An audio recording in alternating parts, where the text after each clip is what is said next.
So hello, कैसे हो आप सब। आप सभी का मैं आशु अग्रवाल हमारे चैनल पे बहुत बहुत स्वागत कर रहा हूँ। और कैसे हो आप सब, आप सबका हाल कैसा है। आपका व्हाट्सएप में मैसेज देख के मुझे तो लग रहा था कि नहीं, आप बहुत थक चुके हो। अभी तो देखो, अभी तो जर्नी हम लोगों ने शुरू किया है। कहीं पर भी घूमने जाते हो तो पहले ट्रेन में चढ़ते हो ना, अभी तक तो हमने ट्रेन में भी नहीं चढ़ा। अभी तो हम लोग बस प्रिपरेशन कर रहे हैं यहाँ वहाँ। अभी तो हम लोग इंट्रोडक्शन, आप चैप्टर का नाम नहीं देखे। पहला चैप्टर का नाम था introduction to accounting. Second chapter का नाम है इंट्रोडक्शन टू कॉर्पोरेट अकाउंटिंग। अभी तो बस हम लोग इंट्रोडक्शन पढ़ रहे हैं, आगे तो देखो क्या होगा। आप लोग को देखो, सबसे पहला मैं बात बता दूं। आप लोग पढ़ रहे हो कंपनी सेक्रेटरी, आप लोग देखो 11 12 का नहीं पढ़ रहे हो। आप लोग को क्या बनना है, सीएस बनना है ना। एक बार में सीनियर का भी आपको सीनियर अकाउंटेंट बनना है। अकाउंटेंट नहीं बनना एक्चुअली, मतलब मैनेजमेंट में बैठना आपको, है ना, डायरेक्टर लोग के साथ।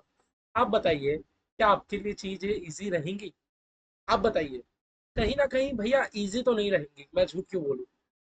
तो चीजें अगर इजी भी इजी नहीं रहेगी तो ऐसा मतलब ये नहीं कि चीजें बहुत हार्ड हो जाएंगी। नहीं, चीज जैसा है वैसा ही रहेगा। आप लोग को अपने आप को मोटिवेट करते हुए चलना है। और मैंने तो आपको बार बार बोला, जहां नहीं समझ आए मुझे कॉल करो। सिर्फ कंपनी लॉ, सीएफएम नहीं, कंपनी लॉ नहीं समझ आ रहा है कॉल घुमाइए, जेआईएल नहीं समझ आ रहा है कॉल घुमाइए, जहां दिक्कत हो आप कॉल घुमाइए। बस हमें कुछ भी करके अपना रिजल्ट अपने को पास चाहिए। और आप लोग देखो, आप लोग कौन से चैनल में बैठे हो। मेरा चैनल का नाम आप लोगों को पता है ना। ना आशु अग्रवाल, ना ये, ना क्वालिफाइड सीएस, कुछ नहीं। मेरा चैनल का एक ही नाम है, तीव्र विजन फाउंडेशन क्लासेस। तीव्र का मतलब होता है तेज, विजन का मतलब दृष्टि। जब आप बैठे हो ना क्लास करने के लिए, तो आपको थोड़ा बहुत परेशानी से आपको उलझ के आपको डिमोटिवेट नहीं होना है। आप लोग को अपना दृष्टि बहुत तेज रखना है। बहुत तेज आप लोग को एकदम फ्यूचर का विजन के बारे में इतना शार्प माइंडेड आपको सोचना है कि नहीं, रास्ते में जितने भी कठिनाइयां आएंगी भैया, हम लोग का टारगेट एक ही है। हम लोग को बीच में, हम लोग को चुनौतियों से डर के भागना नहीं है। ठीक है। अभी इंट्रोडक्शन चल रहा है, आराम कीजिए, फील कीजिए। आपको 50% भी बातें अगर समझ आती है, मौज कीजिए, बिल्कुल टेंशन मत लीजिए। आगे नहीं समझ आएगा, मैं हूँ आपके साथ। बस आप साथ साथ चलते रहिए और कृपया मुझे अपडेट देते रहिए कैसा आपका चल रहा है, नहीं चल रहा। ठीक है। चलिए, बात बाकी मोटिवेशन के लिए आप मुझे कॉल कीजिए। मैं आप लोग को बस आज सिखाने जा रहा हूँ। हाँ, देखो, शुरू करने से पहले मैं आप लोग को बता दूं, हम लोग अपना पढ़ रहे थे शेड्यूल 3, कंपनीज एक्ट का शेड्यूल 3 पढ़ रहे थे ना हम लोग। हम लोग क्या पढ़ रहे थे भैया, कंपनीज एक्ट का शेड्यूल 3 कर रहे थे। और कंपनीज एक्ट 2013 का जो शेड्यूल 3 है, शेड्यूल 3 भैया दो बात बोलता है। शेड्यूल 3 मेरा दो बात बोलता है। दो बात क्या क्या बोलता है शेड्यूल 3 भैया। जो कंपनीज एक्ट का जो शेड्यूल 3 है, का दो पार्ट है। एक है मेरा पार्ट 1 और एक होता है पार्ट 2। पार्ट वन मेरा बात करता है बैलेंस शीट के लिए। मेरा शेड्यूल 3 का जो पार्ट 1 है, किस चीज के लिए बात करता है, बैलेंस शीट। और मेरा जो शेड्यूल 3 का पार्ट 2 है, वो मेरा क्या बात करता है, प्रॉफिट एंड लॉस अकाउंट के लिए। Profit and loss. Actually this is also not an account, ये एक स्टेटमेंट है। हम लोग इसको भी क्या बोलते हैं, स्टेटमेंट बोलते हैं।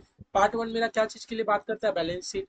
पार्ट 2 मेरा क्या चीज के लिए बात करता है, प्रॉफिट एंड लॉस।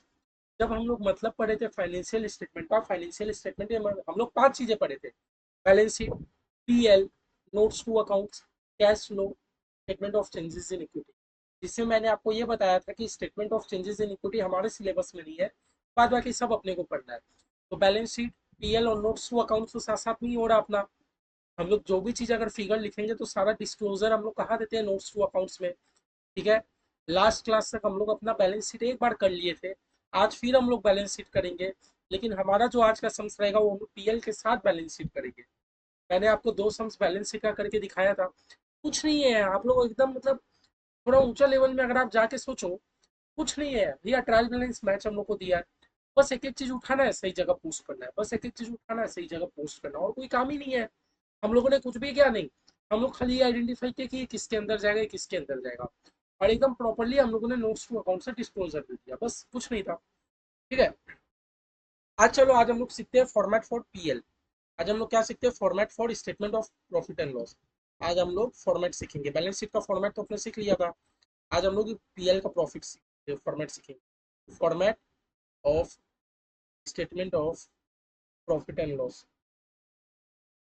हमारा जो प्रॉफिट एंड लॉस है वो अकाउंट नहीं है, वो भी क्या हमारा एक स्टेटमेंट है। आज हम लोग उसका फॉर्मेट सीखेंगे।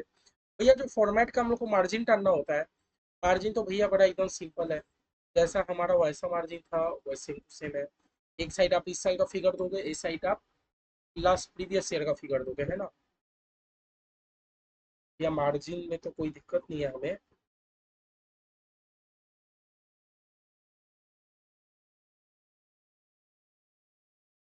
कभी भी डिमोटिवेट आप लोग को फील हो, एक बार बात जरूर करिएगा। क्या पता मैं आप लोगों को कुछ गाइड कर सकूँ बढ़िया। ये क्या है हम लोग का पर्टिकुलर्स? ये क्या हम लोग का नोट? ये क्या हम लोग का करेंट ईयर का फिगर? करेंट ईयर का फिगर। और ये क्या हम लोग का प्रीवियस ईयर का फिगर? ठीक है। ये बात याद रखिएगा, मैंने आप लोगों को बताया था हम लोग का जो शेड्यूल 3 है, शेड्यूल 3 हमें क्या बोलता है कि आप करंट ईयर का भी फिगर डालिए, आप प्रीवियस ईयर का भी फिगर डालिए, जिससे क्या है कंपेयर करने में आसानी होगा। लेकिन हमारा जो सम्स रहेगा, अब सम्स देखो इतना बड़ा सम्स हो जाता है, एक्चुअली आप लोगों ने प्रैक्टिस करके देखा ही था। आप छोटा से छोटा सम्स भी अगर आप करोगे तो आपको मिनिमम 15-20 मिनट टाइम लगी जाएगी। तो इंस्टीट्यूट हमसे ये अपेक्षा नहीं करता कि आपको 2 साल का फिगर लिखना है। इंस्टीट्यूट आपसे 1 ही साल का फिगर मांगता है। ठीक है, समझ आया? तो चलिए हम लोग अपना पीएल बना रहे हैं, हम लोग अपना क्या बना रहे हैं? पीएल बना रहे हैं मेरे भाई। ठीक है, हम लोग अपना पीएल बना रहे हैं। 1 मिनट।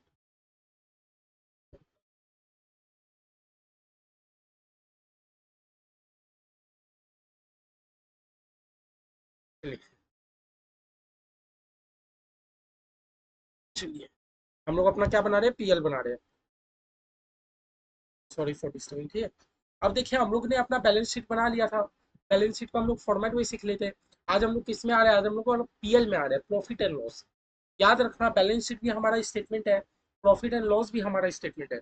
सबसे पहले चलिए हम लोग एक बार फॉर्मेट पे नजर मारते हैं, फिर हम लोग डिटेल में हम लोग करेंगे। तो भैया फॉर्मेट में अगर देखूं तो मेरा दो चीजें होती है। पहले हमारा हम लोग इनकम लिखते हैं। हम लोग क्या लिखते हैं? इनकम लिखते हैं। इनकम में भैया दो ही चीजें आती है, revenue from operation, other income. Revenue from operation, other income. भैया जब हम लोग बात करते हैं इनकम की, तो हमारे इनकम में दो ही चीजें आती है।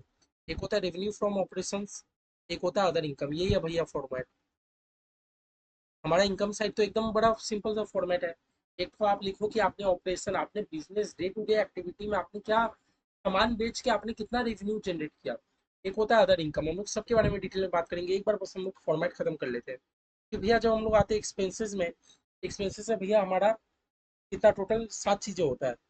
7 चीजें होती है। पहला, कॉस्ट ऑफ मटेरियल कंज्यूम, सबके बारे में डिटेल में बात करेंगे।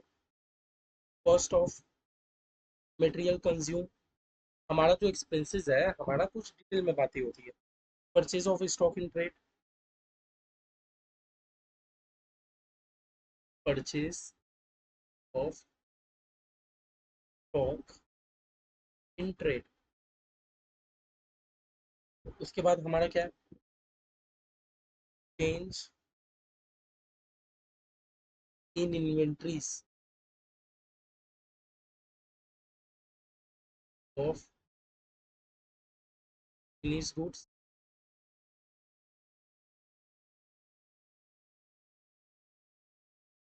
WIP, stock in trade. उसके बाद हमारा क्या आता है? Employee benefit expense.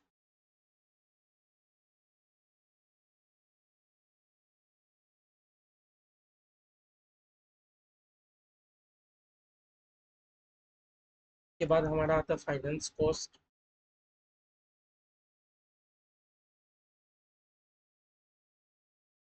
फिर आता है हमारा डिप्रिसिएशन एंड एमोटाइजेशन। बोलोगे इतना चीज एक्सपेंस है? हाँ, एक्सपेंस है, थोड़ा सा ज्यादा है।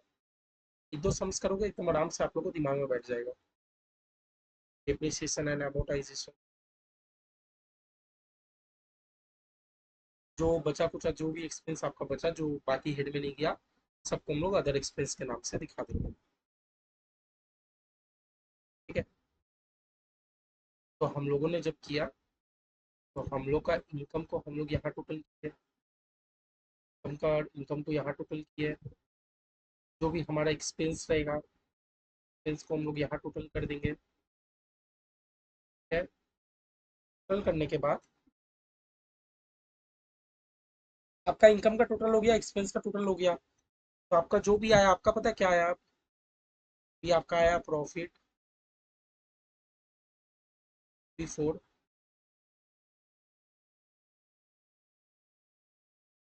Extra ordinary and exceptional items. सब चीज के बारे में पढ़ेंगे।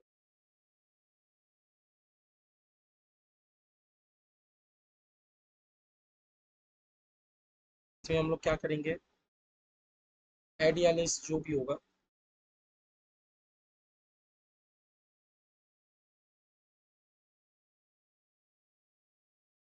ऑर्डिनरी या एक्सेप्शनल आइटम्स,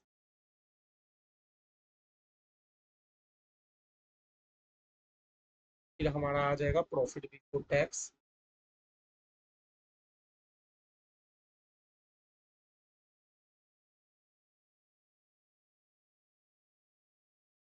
इसमें हम लोग टैक्स को लेस कर देंगे।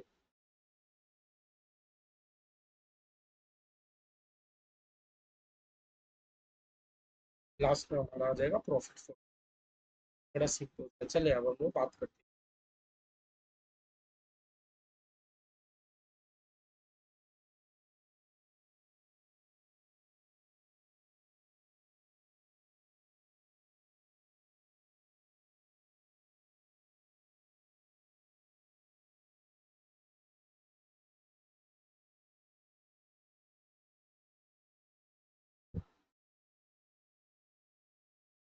देखिए सबसे पहले क्या है, आप लोग बचपन में 12 पास हो, है ना? 12 पास हो। 12 में आप लोग जो अपना पीएल बनाते थे, याद है? टी फॉर्मेट बनाते थे। जो लोग साइंस में है उनसे मैं नहीं बात कर रहा हूँ, लेकिन जो हमारे भाई बहन कॉमर्स में है, कॉमर्स वाले कैसे पता है पीएल बनाते थे? वो लोग टी फॉर्मेट बनाते थे, जैसे हम लोग लेजर नहीं बनाते उस तरह। एक साइड ये लोग पूरा एक्सपेंस लिख देते थे, एक साइड पूरा इनकम लिख देते थे। अब भैया एक्सपेंस इनकम में क्या, जो मर्जी वो टेलीफोन चार्ज, ये चार्ज, वो चार्ज, वो चार्ज, कुछ भी ऊपर नीचे कोई फॉर्मेट नहीं रहता था। तो आप भाई सोचो, अगर हमारा वैसा पीएल बनता, same to same problem arise होती, क्योंकि आज सभी को सभी के कंपनी का प्रॉफिट जानने में बहुत इंटरेस्ट रहता है ना। तो आज हम लोग को अगर एक कंपनी को दूसरे कंपनी से अपने को कंपेयर करना है, तो हम लोग नहीं कर पाएंगे कहीं ना कहीं, है ना? इसीलिए क्या हुआ, हमारा जो कंपनीज एक्ट का शेड्यूल 3 है, उसका पार्ट 2 बात करता है पीएल के बारे में। और उसका पार्ट 2 जो है पीएल, अब वो डिटेल में एक तो फॉर्मेट दे दिया है कि अब आप लोग अपना पीएल बनाओगे तो इसी फॉर्मेट में बनाओगे। याद रखना, पीएल हमारा अकाउंट नहीं होता, पीएल हमारा स्टेटमेंट होता है। पीएल हमारा अकाउंट नहीं होता, पीएल हमारा स्टेटमेंट होता है। अब आप जो भी पीएल करोगे, आपको इसी स्टेटमेंट के अकॉर्डिंग करना होगा, लेकिन कंपनीज का, बार बार बोल रहा हूँ, आपका कंपनी फोकस, आपका जो अकाउंट्स का सब्जेक्ट है फोकस किया कॉर्पोरेट अकाउंटिंग में। दैट मीन्स आप ये मत समझ लेना कि आप अपने इंस्टीट्यूट के बुक का आर की 10 चैप्टर पढ़ ले रहे हो तो आपको हर तरीका का अकाउंट्स आ जाएगा, नहीं। कंपनी का अकाउंट्स तो आपको आ जाएगा। बाद बाकी एलएलपी पार्टनरशिप का सबका अलग अलग फॉर्मेट है। बस आप याद रखना, आपका इंस्टीट्यूट फोकस कर रहा है कि आपको कंपनी के अकाउंट्स आना चाहिए, कॉर्पोरेट अकाउंटिंग आना चाहिए। तो भैया हमारा पीएल में दो ही चीज आता है, एक इनकम, एक एक्सपेंस। आपको आपका कितना आया, कितना गया। इनकम मतलब कितना रुपया आया, एक्सपेंस मतलब कितना रुपया गया। अगर आपको ये दो चीज पता चल जाए, देन तो भैया आप अपना प्रॉफिट निकाल ही लोगे। अगर आपको ये दो चीज पता चल जाए तब तो आप अपना प्रॉफिट निकाल ही लोगे। सिंपल सी बात। अब भैया एक बात बताइए, इनकम में मेरा दो ही चीज आता है, revenue from operation, other income. Revenue from operation, जब हम लोग वर्ड बात करते हैं वर्ड रेवेन्यू की, जब हम लोग बात करते हैं वर्ड रेवेन्यू की, रेवेन्यू मतलब होता है ग्रॉस इनफ्लो ऑफ कैश।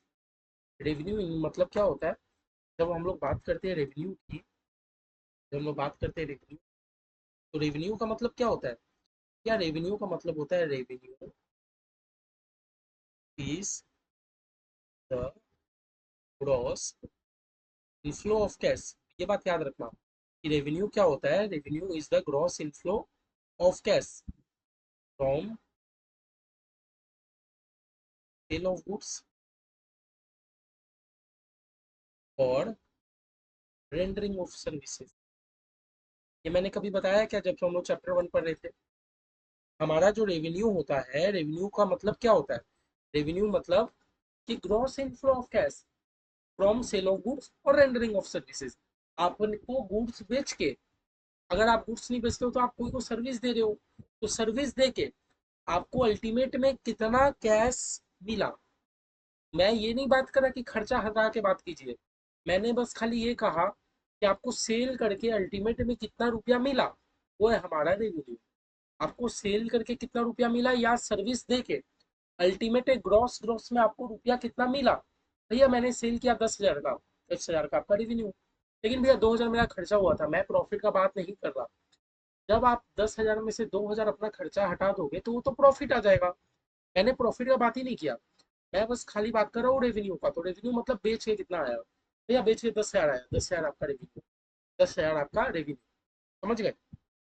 तो भैया हमारे इनकम साइड में दो ही चीजें आती है, और हमारा एक्सपेंस साइड में 7 चीज आता है। सबसे पहले cost of material consume, purchase of stock in trade, changes in inventory of finish good, WIP stock in trade, employee benefit expense, finance cost, depreciation of amortisation, other expense.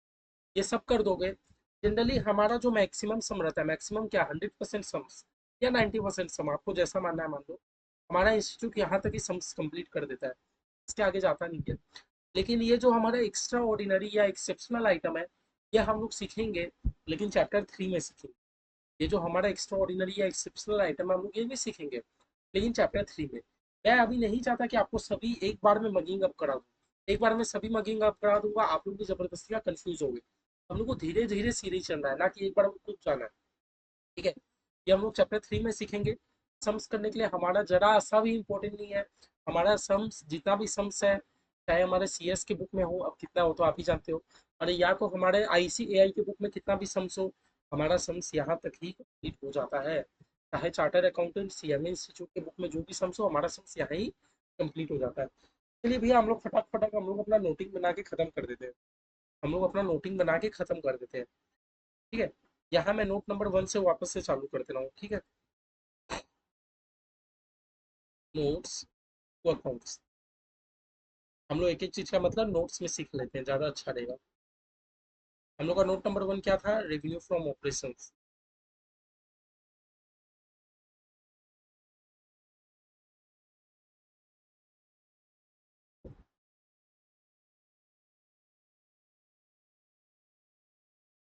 तो देखो revenue from operations में आएगा क्या, revenue from operations में आएगा cell of goods.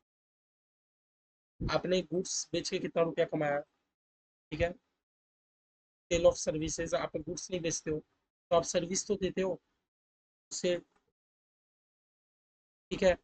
अच्छा scrap, scrap, sale of scrap, आप scrap सामान अपना बेचते हो। या तो अदर ऑपरेटिंग रेवेन्यू, आपका कोई और सोर्स है रेवेन्यू कमाने का, अदर ऑपरेटिंग रेवेन्यू, मैं आप लोगों को सब मतलब बताऊँ।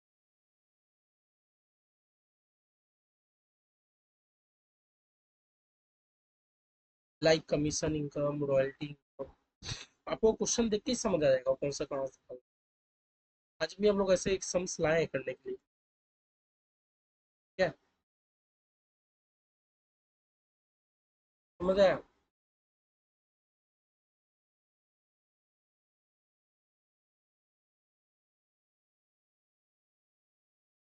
नोट GST या एक्साइज विल बी लेस,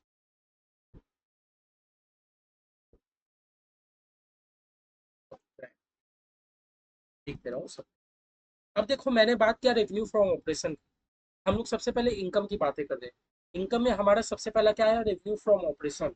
आपको नाम ही पढ़ के समझ आ रहा है, रेवेन्यू फ्रॉम ऑपरेशन। ऑपरेशन मतलब समझ रहे हो, आपका day to day business activity क्या है। भैया मेरा day to day business activity है सामान बेचना, सामान बेच के कितना रुपया आया, मैं प्रॉफिट का बात नहीं कर रहा, सामान बेच के कितना रुपया आया वो है रेवेन्यू फ्रॉम ऑपरेशन। भैया मेरा गुड्स बेचने का नहीं है, मेरा सर्विस देने का बिजनेस है, सेल ऑफ सर्विसेज, आपने सर्विस देके कितना रुपया आया वो उधर लिख दो। देखो भैया मैं स्क्रैप में स्क्रैप बेचता हूँ, स्क्रैप, आपको पता है स्क्रैप, भंगार, उसका भी कितना बड़ा बिजनेस है इंडिया में। मेरा उस चीज का बिजनेस है भैया, हाँ तो ठीक है, उसको बेच के कितना रुपया आया।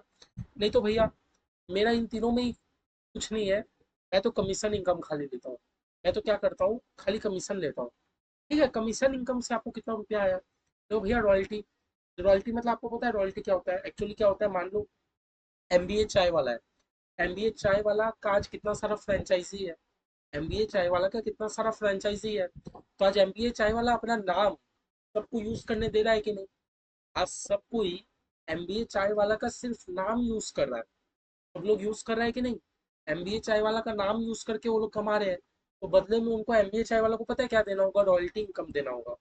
बदले में उनको फिक्स 8% या 10% कुछ भी, वो लोग जो भी कमाएंगे उनको एनबीए चाय वाला को रॉयल्टी पे करना होगा। तो भैया मेरा ना रॉयल्टी इनकम है।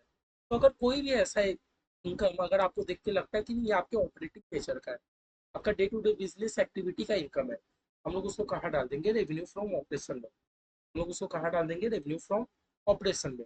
आई होप आप लोग समझ गए होंगे, बड़ा सिंपल सा चीज़ है। नोट नंबर 2 में आता है हमारा अदर इनकम। लेकिन भैया अदर इनकम हमारा सिर्फ रेवेन्यू फ्रॉम ऑपरेशन तो नहीं रहता। हमारा बहुत सारा बिजनेस में क्या होता है ना, अदर इनकम रहता है। कि हम लोग बिजनेस रन कर रहे हैं तो बिजनेस हमारा सिर्फ सामान बेचने से नहीं चलता। बहुत सारा हम लोग का एक अदर इनकम रहता है, लाइक अदर इनकम लाइक भैया इंटरेस्ट इनकम। मेरे बिजनेस का जितना रुपया बैंक में पड़ा रहता है ना, और बैंक से मुझे क्या है, इंटरेस्ट इंटरेस्ट रिसीव हो रहा है। ठीक है। नहीं तो भैया मेरे बिजनेस में डिविडेंड इनकम आ रहा है।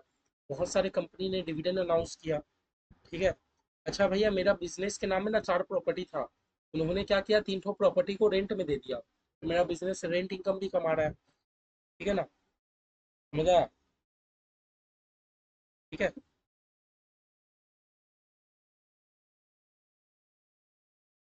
नहीं तो भैया मेरा बिजनेस ना profit on sale of asset, मेरा बिजनेस ना कुछ एसेट वगैरह को बेच के भी प्रॉफिट कमा रहा है।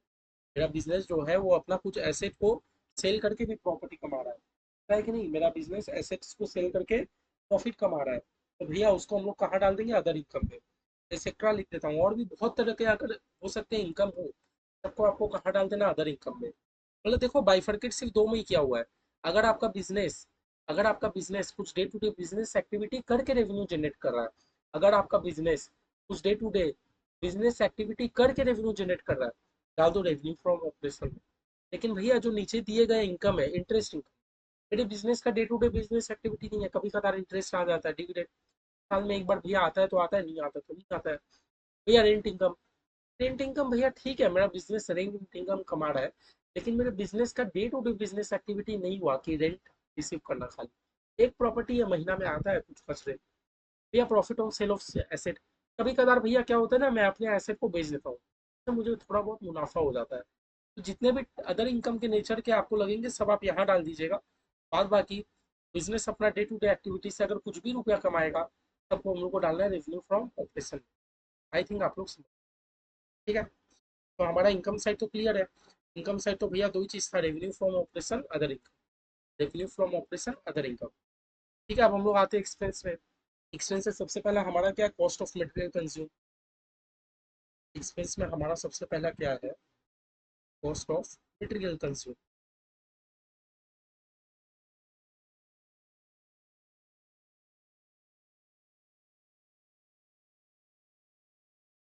देखिए cost of material consume, cost of material consume में एक्चुअली हम लोग क्या करते हैं?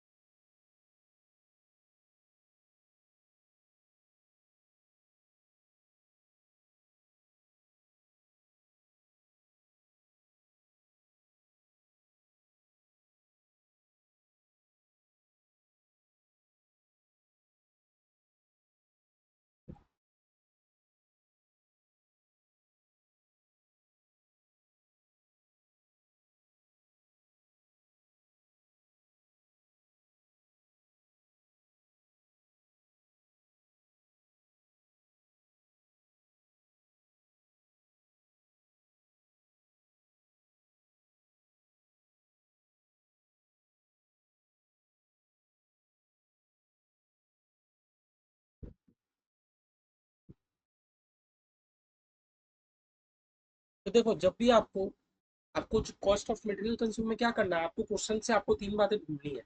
ओपनिंग स्टॉक की क्या था, मैंने कितना परचेज किया, और मेरा क्लोजिंग कितना बचा है।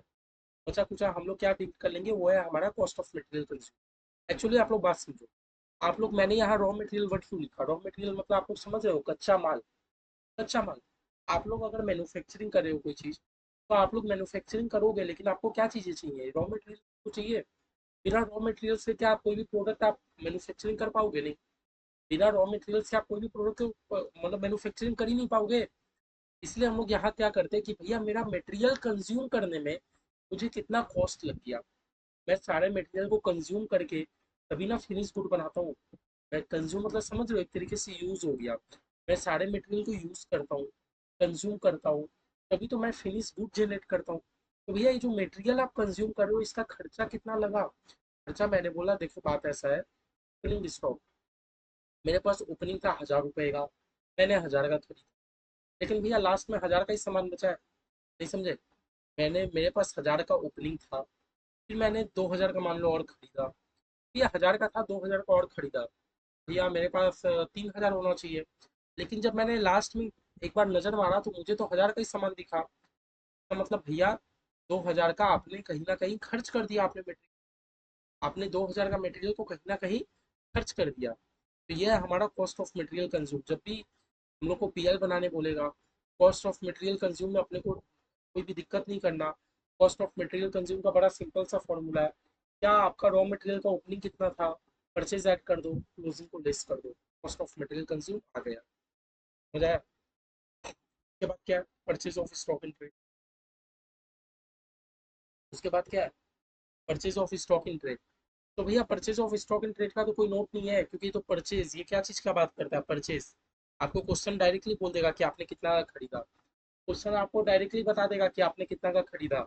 और भैया आप बिजनेस कर रहे हो, आपका बिजनेस का मेजर एक्टिविटी है खरीदना, सेल करना। खरीदने को हम लोग एक्सपेंस के अंदर रिकॉर्ड कर रहे हैं, और भैया जो भी हम लोग सेल कर रहे हैं तो उसको हम लोग रेवेन्यू फ्रॉम ऑपरेशन में रिकॉर्ड कर ही रहे हैं। ठीक है, अब हम लोग को भैया क्या चीज का नोट बनाना है इसका, change in inventory of finish good WIP stock in trade.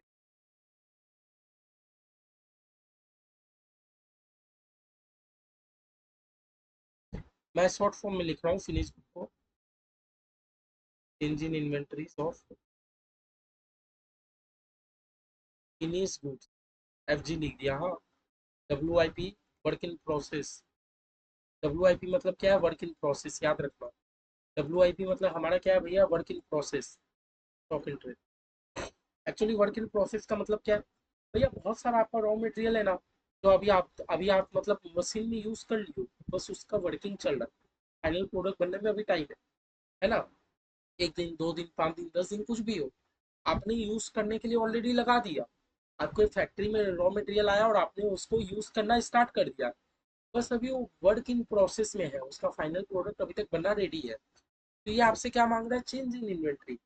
तब इन्वेंट्री का ही पार्ट है हमारा। फिनिश गुड क्या है, इन्वेंट्री। फिनिश गुड मतलब समझ रहे हो, पूरा फिनिश बन के क्या गुड आया, क्या सामान आया, वो होता है फिनिश गुड। WIP मतलब मैंने आपको बताया कि काम चल रहा है। स्टॉक मतलब आपके पास कितना स्टॉक पड़ा है रॉ मटेरियल का, ये वाला बस पॉइंट हमें ये बताता है चेंज इन इन्वेंट्री, आपका चेंज कितना आया।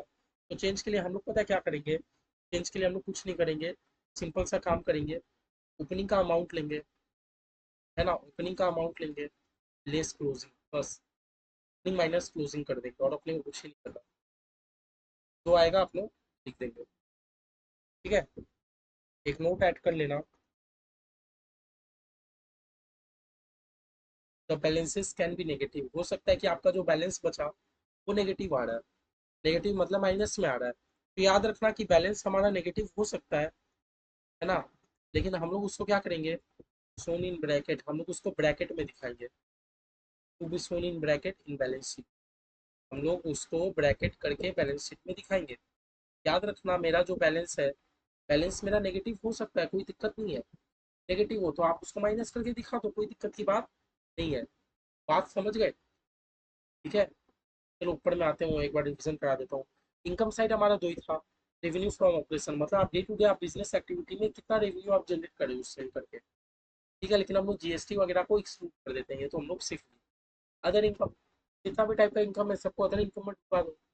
कॉस्ट ऑफ मटेरियल कंज्यूम समझे, कि आपको मटेरियल कंज्यूम करने का क्या खर्चा लगा, तो हम लोग कैसे करते हैं, opening plus purchase minus closing, यहाँ पे आ जाएगा। फिर भैया परचेज, उसके बाद तो परचेज है, परचेज तो नॉर्मल लिख दोगे। फिर अब भैया change in inventory of finish good WIP stock in trade, change in inventory of finish good WIP stock in trade. इसका मतलब क्या था भैया, इसका मतलब क्या था, चेंज इन इन्वेंट्री तो मतलब सिंपल था, क्योंकि भैया ओपनिंग कितना है क्लोजिंग कितना है, दोनों प्लस माइनस करो, जो आएगा वो लिख दो। प्लस में आएगा पॉजिटिव में लिखना, माइनस में आएगा ब्रैकेट करके लिख देना, कोई दिक्कत की बात नहीं है।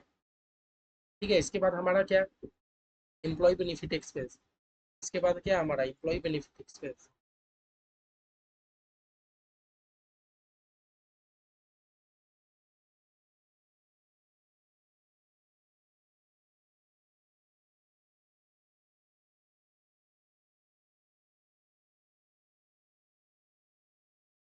Employee benefit expense. देखो एम्प्लॉय बेनिफिट एक्सपेंस में आएगा क्या क्या। सैलरी आएगा, वेजेस आएगा, कंट्रीब्यूशन टू प्रोविडेंट फंड। हमारा एम्प्लॉयर क्या करता है ना, प्रोविडेंट फंड में रुपया डालता है। आप लोग जब एक्ट पढ़ोगे आप लोगों को पता चलेगा हमारा एम्प्लॉयर क्या करता है ना, एम्प्लॉय के बिहाफ में प्रोविडेंट फंड में रुपया डालता है। तो मेरे एम्प्लॉयर का एक तरीका का खर्चा है कि नहीं, है ना। मतलब प्रोविडेंट फंड में क्या है ना, एक तरीका का नियम है। एम्प्लॉय इतना रुपया डालेगा तो एम्प्लॉयर को भी उतना रुपया डालना है अपने पास से। तो भैया हर महीना मेरा एम्प्लॉयर इतना इतना रुपया डाल रहा है, इसलिए जो खर्चा है ना, इसलिए वो कहाँ दिखाएंगे खर्चा को, एम्प्लॉय बेनिफिट एक्सपेंस है। ठीक है। मतलब एक एम्प्लॉय से रिलेटेड वो जो भी काम किया सबको इसमें उठवा देगा, चाहे वो लीव सैलरी हो, ग्रेचुइटी हो, ठीक है, पेंशन हो।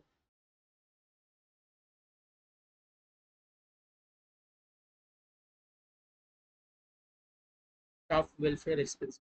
एक एम्प्लॉय से रिलेटेड जितना भी खर्चा होता है सब मेरा एम्प्लॉयर कहाँ दिखा देगा, एम्प्लॉय बेनिफिट एक्सपेंस में दिखा देगा। इसमें कोई हाथी घोड़ा है नहीं, है।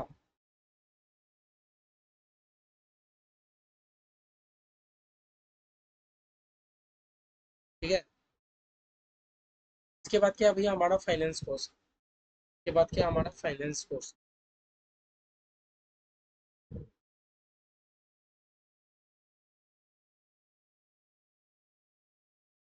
फाइनेंस कॉस्ट मतलब समझ रहे हो कि मेरा कंपनी का फाइनेंस लिया, मेरा कंपनी से रुपया लिया, तो रुपया लिया तो रुपया खाली ले लिया क्या, बहुत सारा खर्चा भी तो होता है उसके पीछे। तो भी खर्चा हम लोग सबको कहाँ ढुका देंगे, फाइनेंस कॉस्ट में ढुका देंगे। Like interest expense.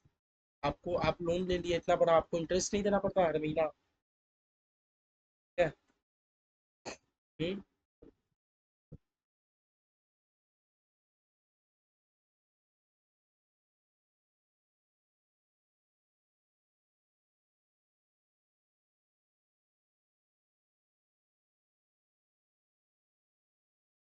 अभी आप ये वाला जो मैंने बात लिखा डिवेंचर के लिए लिख रहा हूँ, ये डिवेंचर वाले पे आप ज़्यादा ध्यान ना देंगे तो भी आपके लिए चलेगा। डिवेंचर वाले पे अभी आप ज़्यादा ध्यान नहीं देंगे तो भी आपके लिए चलेगा, क्योंकि हमारा सिलेबस में एक तो डिवेंचर करके किसी टॉपिक है।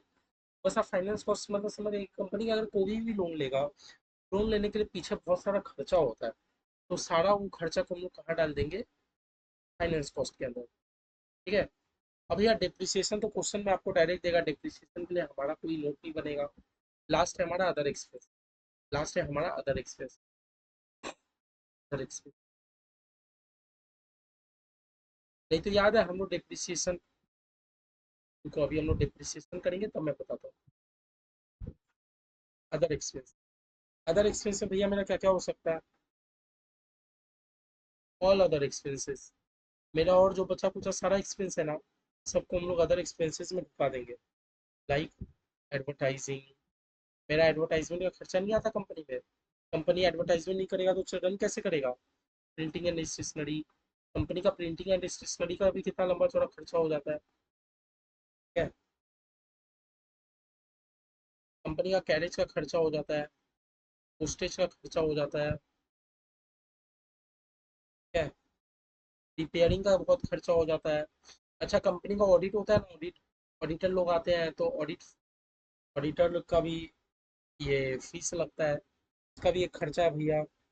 या कंपनी को रेंट पे करना पड़ता है।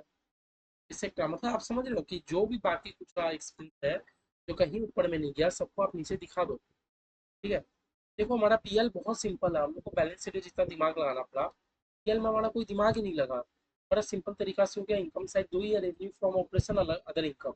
रेवेन्यू फ्रॉम ऑपरेशन मतलब आपने सेल करके कितना रुपया आपने कमाया।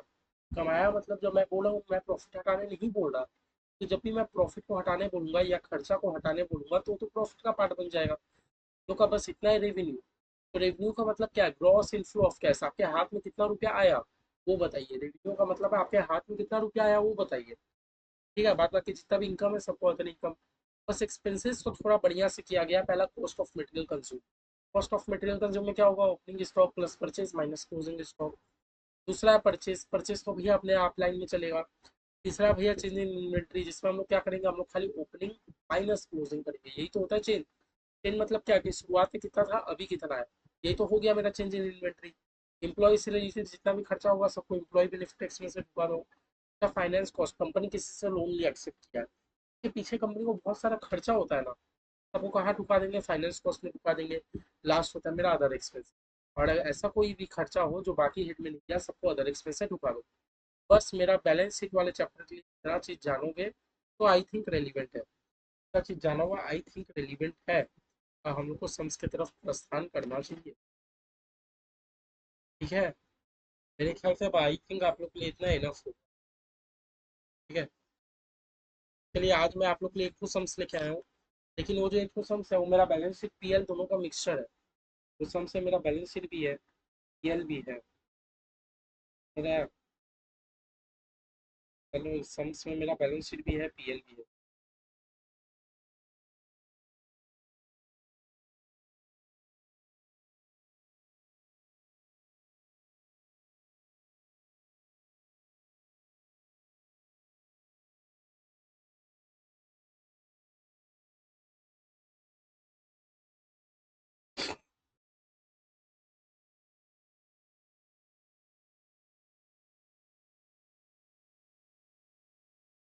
समझ आया आप लोग को?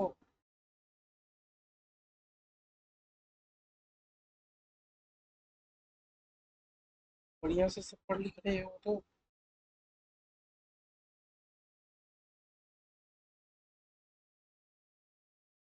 चलिए अब हम वो एक तो सम्स कर लेते हैं। कितना देर हो गया? 30 मिनट हो गया हम लोग को पीएल करते करते, कोई बात नहीं। हमारा पीएल का तो फॉर्मेट हो गया ना। बैलेंस शीट का फॉर्मेट आप लोग भूल गए क्या? मेरे ख्याल से भूल गए, घर में आप लोग प्रैक्टिस प्रैक्टिस नहीं करते। चलिए देखिए मैंने आप लोग के लिए क्वेश्चन लेके आया। क्वेश्चन क्या है भैया? Following is the trial balance. मैंने आपको बोला ना, हम लोग जब भी सम्स करेंगे हम लोग को ट्रायल बैलेंस अगर नहीं देगा तो हम लोग आगे का पीएल या बैलेंस शीट बना ही नहीं पाएंगे।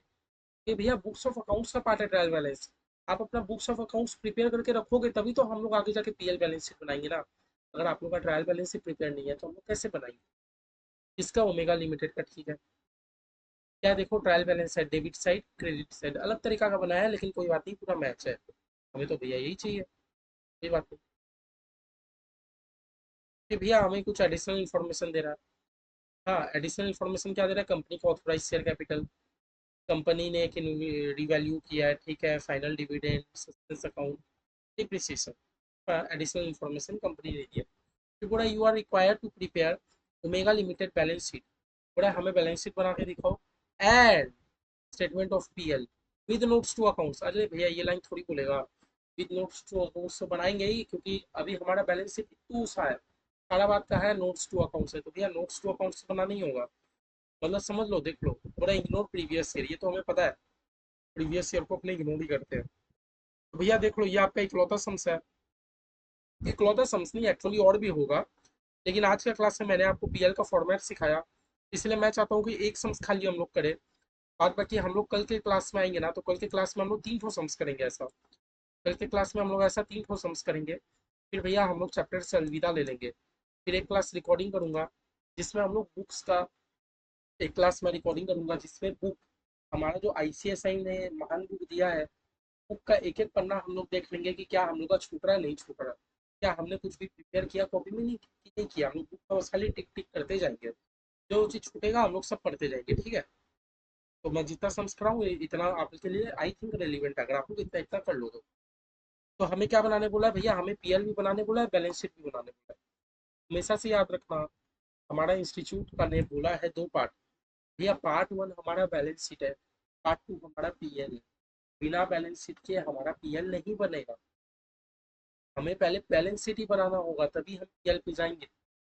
क्योंकि भैया notes notes number balance sheet से स्टार्ट होगा। जो हम लोग नोट नंबर वन देंगे, नोट नंबर वन मेरा पीएल पे नहीं जा सकता। हालांकि नियम पता है क्या रहता है कि आप पहले अपना पीएल बनाओ, पीएल बनाने के बाद जो प्रॉफिट आएगा फिर आप बैलेंस शीट बनाओ। नियम यही है कि आप पहले बनाओगे पीएल, पीएल बनाने के बाद जो प्रॉफिट आएगा फिर आप बैलेंस शीट बनाओगे। लेकिन हमारा जो कंपनी लॉ है वो थोड़ा उल्टा चल रहा है। वो बोलता है पहले बैलेंस शीट फिर पीएल, पहले बैलेंस शीट फिर पीएल। और भैया ऐसा नहीं हो सकता कि हम लोग पहले पीएल बना ले, क्योंकि हम लोग को हर चीज का नोट देना होगा। नोट नंबर वन ना पीएल का आइटम नहीं होगा, note number one balance sheet का आइटम होगा। नोट नंबर वन कभी भी पीएल का आइटम नहीं होगा, नोट नंबर वन मेरा बैलेंस शीट का आइटम होगा। दैट मीन्स आप लोग को समझ गए कि आप लोग को पहले बैलेंस शीट बनाना है फिर पीएल बनाना है। समझ गए? पहले बैलेंस शीट बनाना है फिर आप लोग को पीएल बनाना है। तो इनसे मेरा क्वेश्चन। ठीक है, चलिए हम लोग तो दोनों का लाइन टान लेते हैं अपने को। पहले बैलेंस शीट फिर पीएल।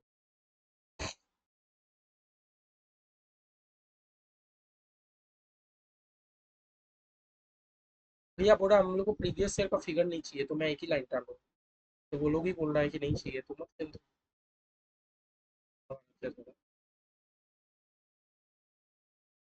भैया देखिए, जब भी आप लोग को एग्जाम में ऐसा दे दे, पीएल भी दे दे बैलेंस शीट भी दे दे, हालांकि चांस कम है, लेकिन भैया क्या पता दे दे। बाई चांस का कोई भी वर्ड नहीं होता, कभी भी कुछ भी आ सकता है। अगर दे दिया तो आप लोग पता है क्या करोगे? आप लोग एक पेज में बैलेंस शीट टान लेना। आप लोग एक पेज में बैलेंस शीट टान लेना, एक पेज में पूरा पूरी आप अपना पीएल टान लेना। उसके बाद आप अपना नोट्स अकाउंट्स पूरा चालू करते रहना। ठीक है, एक एक पेज पूरा टान लेना। वेस्टेज हो भी तो हो, कोई दिक्कत की बात नहीं है, लेकिन आप अपना एक पेज पूरा टान लेना। मैंने भी टान लिया। लिए पर्टिकुलर जो सम्स मैंने लेके आया, बहुत अच्छा सम्स है, बढ़िया से आप लोग समझे तो आई थिंक क्लियर हो जाएगा। लास्ट का 2 क्लास भी आपने किए थे, मतलब 2 सम्स किए थे अपने। ठीक है, तो हमारा क्या नाम है भैया? हमारा एक क्लाइंट का नाम है ओमेगा लिमिटेड। लिमिटेड क्या है, हम लोग कर रहे हैं स्टेटमेंट ऑफ बैलेंस शीट। सबसे पहले हम लोग बैलेंस शीट बनाते हैं ना। और बैलेंस शीट हमारा क्या है? स्टेटमेंट है। तो आपको लिखना है statement of balance sheet. Statement of balance sheet. Date mention किया है ना, as on 31/3/2022। As on 31/3/2022। Probably मुझे लग रहा है और 2 क्लास होगा, 2 क्लास बाद आपका ये चैप्टर खत्म। पर्टिकुलर्स फिर कहीं पर भी डाउट हो तो हम लोग नोट काउंटिंग। क्या हम लोग कर रहे हैं, क्या कर रहे हैं? Statement of PL.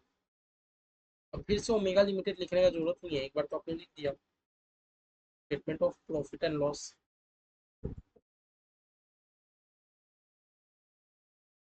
As on, याद रखना हमारा प्रॉफिट एंड लॉस भी अकाउंट नहीं है कि स्टेटमेंट है।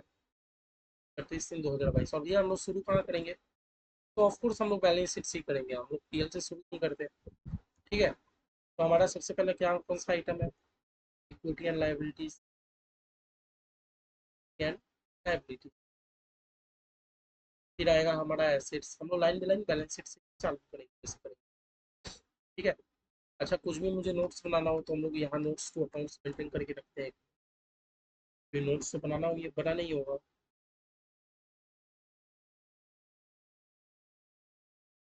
चलिए, ठीक है, सबसे पहले हम लोग अभी कौन सा चीज़ कर रहे हैं भैया? लाइबिलिटीज का चीज कर रहे हैं। हम लोग को पता है ना, डेबिट साइड दिखाएंगे क्रेडिट। मॉडर्न अप्रोच को फॉलो कीजिए। मॉडर्न अप्रोच क्या बोलता था कि आप अपने एसेट को डेबिट कीजिए। मॉडर्न अप्रोच क्या बोलता था? एसेट को डेबिट कीजिए। कि आप अपने लाइबिलिटीज को क्रेडिट कीजिए। मॉडर्न अप्रोच तो हमें यही सिखा के गया, लाइबिलिटीज को क्रेडिट कीजिए। कि आप अपने इनकम को, आपका अगर कोई भी इनकम हो रहा है तो आप उसको करोगे क्रेडिट। और भैया अगर आपका कोई भी एक्सपेंस हो रहा है, मॉडर्न अप्रोच हमें क्या सिखाया? और अगर आपका कोई भी एक्सपेंस हो रहा है तो उसको करोगे डेबिट। तो हमें मॉडर्न अप्रोच सोच के करना है। तभी हम लोग बैलेंस शीट कर रहे हैं। बैलेंस शीट करते टाइम हम लोग को एसेट का चीज ढूंढना है, लाइबिलिटी का चीज। अभी ये सेम सम्स का हम लोग को पीएल भी बनाना है। जब हम लोग पीएल करेंगे तो हम लोग एक्सपेंस और इनकम का चीज को ढूंढेंगे। अभी हम लोग सबसे पहले क्या कर रहे हैं? लाइबिलिटी। लाइबिलिटी से सबसे पहले भैया क्या आता था? Share holders fund. आप लोग को याद है कि भूल गए? सबसे पहला मेरा आता था share holders fund. Share holders fund. अब यह शेयर होल्डर्स फंड जो है, उसके अंदर में मेरा सबसे पहला आता था share capital. Share holders fund के अंदर में मेरा आता था शेयर कैपिटल। यह शेयर कैपिटल तो क्वेश्चन में देगा ही देगा। क्यों नहीं देगा? आपका कंपनी और कोई शेयर कैपिटल नहीं है? नोट नंबर 1 हो गया मेरा शेयर कैपिटल। ठीक है, चलिए हम लोग देखते हैं शेयर कैपिटल से रिलेटेड मेरा क्या क्या दिया। क्योंकि भैया हम लोग लाइबिलिटी साइड कर रहे हैं, तो लाइबिलिटी साइड का सारा डिटेल मुझे कहाँ मिलेगा? क्रेडिट साइड का मिलेगा। तो भी हम लोग एक बार डेबिट साइड देख लेंगे, लेकिन अभी ज़्यादातर आपको क्रेडिट साइड मिल जाएगा। देखिए भैया, क्रेडिट साइड है, क्रेडिट साइड। और देखिए ऊपर में बोल दिया कि आपका कोई भी अमाउंट है तो 000, आप लोग भी एग्जाम में ऐसे ही लिखा ना, फिगर्स इन 000, बाद बाकी भीतर आप सब काम कर सकते हो। आप लोग को एग्जाम में ये वाला बात ऊपर में लिखना होगा बैलेंस शीट में, फिगर्स इन 000, फिगर्स इन 000 कैसे लिखो, नहीं बस आप ऐसे कर लोगे, सेम इधर फिगर्स इन 000, बस आप ऐसे लिख लो कि आपने नीचे जो भी अमाउंट लिखा आप उसके साथ 3 जीरो और ऐड कीजिए। आपने कोई भी वर्ड लिखा तो 3 जीरो और ऐड कीजिए, उनका बोलने का मतलब ये है। तो भैया एक तो हमारा इक्विटी शेयर का यहाँ डिटेल दे के रखा है, फिर भैया नीचे कुछ बात बोल के रखा है ऑथोराइज शेयर कैपिटल, ठीक है, ऑथोराइज शेयर कैपिटल का बात बोल के रखा है। और तो भैया कुछ बोला नहीं। अच्छा कॉल सीनियर याद है भैया आपको कि मेरा कंपनी कभी भी कोई शेयर होल्डर मेरे कंपनी को रुपया नहीं दिया, फेल हो गया, तो हम लोग कॉल सीनियर बोलते हैं। तो कॉल सीनियर को अपने लेस करते हैं, क्यों, क्योंकि मुझे तो रुपया मिला ही नहीं, ठीक है। तो भैया मेरे पास एक ये डिटेल है और एक ऑथोराइज का है, चलिए हम लोग कर लेते हैं, कर लेते हैं authorise share.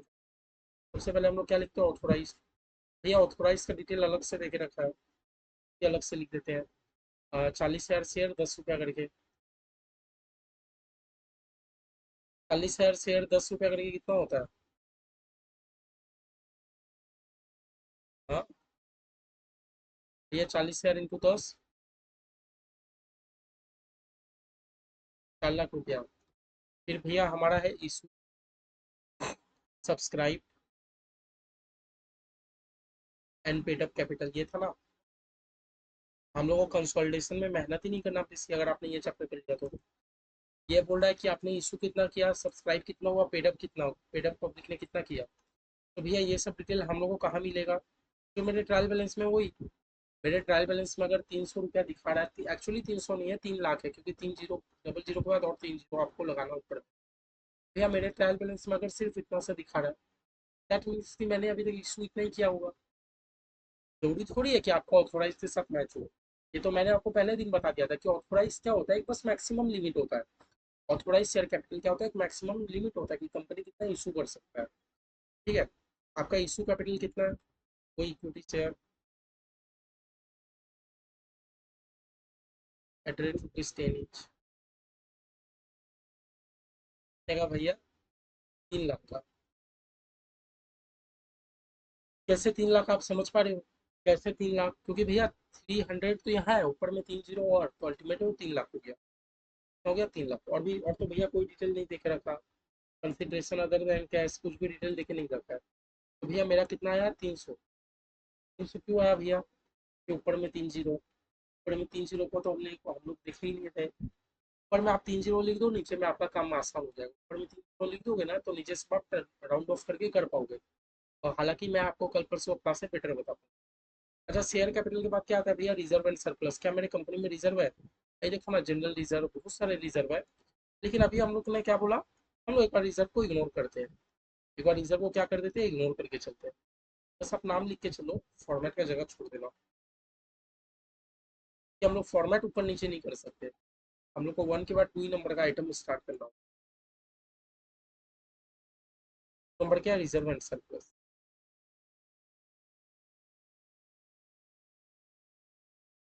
Reserve and surplus,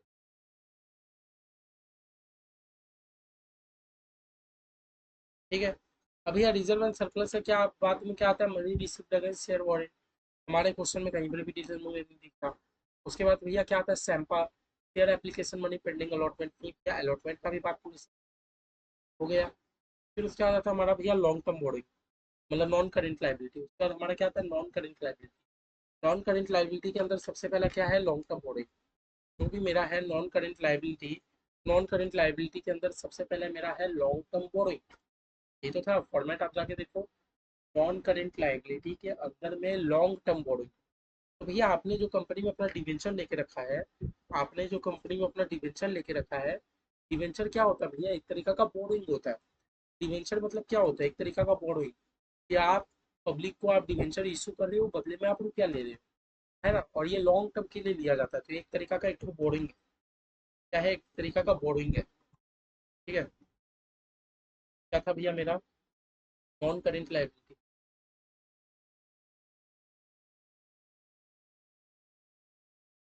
non current liability के अंदर पहला चीज अपने को क्या मिला?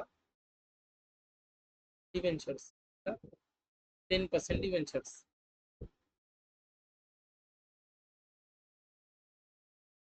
भैया डिवेंचर्स कितने का है? 200 का। डिवेंचर्स कितने का है? 200 का। ठीक है। एक्चुअली हम लोग नाम नहीं लिख सकते 10% डिवेंचर्स, हम लोग को क्या लिखना होगा? Long term borrowing. हम लोग का जो शेड्यूल में प्रिस्क्राइब नाम है अपने को वही लिखना होगा, लॉन्ग टर्म बोरोइंग। यही तो था हमारा। हम लोग जो फॉर्मेट बनाए थे फॉर्मेट के हिसाब से करेक्ट है ना? कि आपका नॉन करेंट बोरोइंग उसके अंदर में है, नॉन करेंट लाइबिलिटी उसके अंदर में है लॉन्ग टर्म बोरोइंग। अभी यहाँ लॉन्ग टर्म बोरोइंग का चलिए नोट्स बना देते हैं। ये नंबर।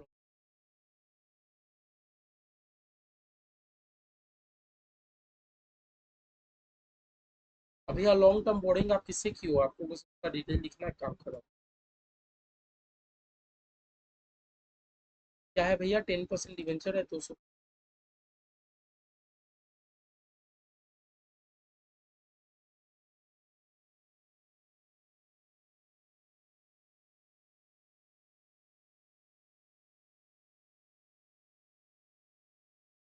10% डिवेंचर से भैया बस 200।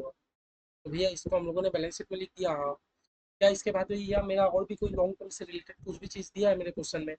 हाँ भैया ये तो रिजर्व है, पीएल तो मेरा रिजर्व में जाता है, सिक्योरिटी प्रीमियम भी रिजर्व में जाएगा। सेल वेल भैया और कुछ तो मेरा लाइबिलिटी का कोई चीज़ मुझे दिख नहीं रहा, दिख नहीं रहा। लेकिन भैया हाँ एक चीज़ बस खाली दिख रहा है, ट्रेड पेबल। करेंट लाइबिलिटी में है ना ट्रेड पेबल? चलो उसको लिख के खत्म कर देते हैं। मेरा करेंट लाइबिलिटी में रहता है ना ट्रेड पेबल? Current liability. और भैया कोई भी चीज़ का डिटेल नहीं दिया है क्वेश्चन में। दिया रहता तो हम लोग ट्रेड पेबल्स। भैया ट्रेड पेबल कितना का? भैया यहाँ तो 52 नजर आ रहा है, नीचे और कोई डिटेल है? नहीं, trade payable trade payable trade payable नहीं भैया, और ट्रेड पेबल को लेके कोई दिक्कत नहीं है। तो यहाँ हो गया। और तो भैया इस समय मेरा प्रोविजन ऑफ टैक्सेशन वगैरह कुछ बना हुआ नहीं है।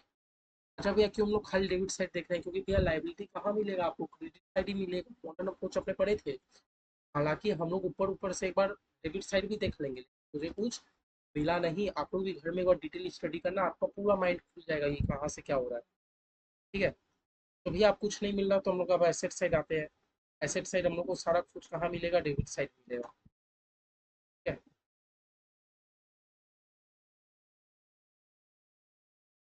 एसेट्स में अपना दो ही है भैया, non current asset, current asset.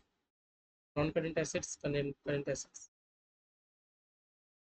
Non current assets में सबसे पहला आता है हमारा property plant equipment and intangible assets. में तो अभी ट्विस्ट है, मैं शॉर्ट में लिखूँ। Property plant equipment and intangible asset क्या है? Property plant equipment and intangible assets. ठीक है। का नोट नंबर क्या रहेगा भैया? भैया नोट नंबर 54 रहेगा।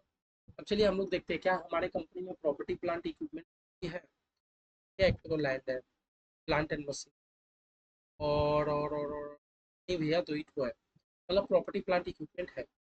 फिर भैया नीचे कुछ देख लेते हैं क्या कुछ एडिशनल बातें बोल के रखा है। Company on the advice of independent valuer will to devalue the land. भैया एक तो डिटेल देके रखा है लैंड को लेके। लैंड को लेके मेरा एक तो डिटेल देके रखा है। फिर भैया पूरा suspense account, cash receive from sale of old machinery, भैया मशीनरी को भी लेके एक डिटेल देके रखा है। तो याद है जब भी आपको क्वेश्चन अगर इतना सारा एक एसेट को लेके डिटेल कर दे, आपको क्वेश्चन एक है लेकिन आपको एसेट के लिए बहुत सारी डिटेल दिया कि नहीं? पहले ऊपर में एड कॉस्ट दे दिया, आपको नीचे डिटेल में दे दिया, दिया कि नहीं दिया? क्वेश्चन तो आपका एक ही है लेकिन आपको एसेट के लिए बहुत सारा चीज बोल दिया ना। तो बेटर है आप लोग अपना एसेट का वैसा चार्ट बना दो जैसा मैंने आपको बताया था। आपने आपको क्या करना है, आपको एसेट का वैसा चार्ट बनाना है। ठीक है, वो चार्ट समझे? जैसा कि हम लोगों ने चार्ट बनाया था ना ठीक है, प्रॉपर्टी प्लांट इक्विपमेंट का। आप लोग अपना कॉपी में पीछे करके देखो, आप लोग का लिखा होगा अगर आप लोग या प्रॉपर्टी प्लांट इक्विपमेंट का जो मैंने चार्ट बनाया था, हम लोग वैसा चार्ट बना लेते हैं, मेरा काम आसान हो जाएगा।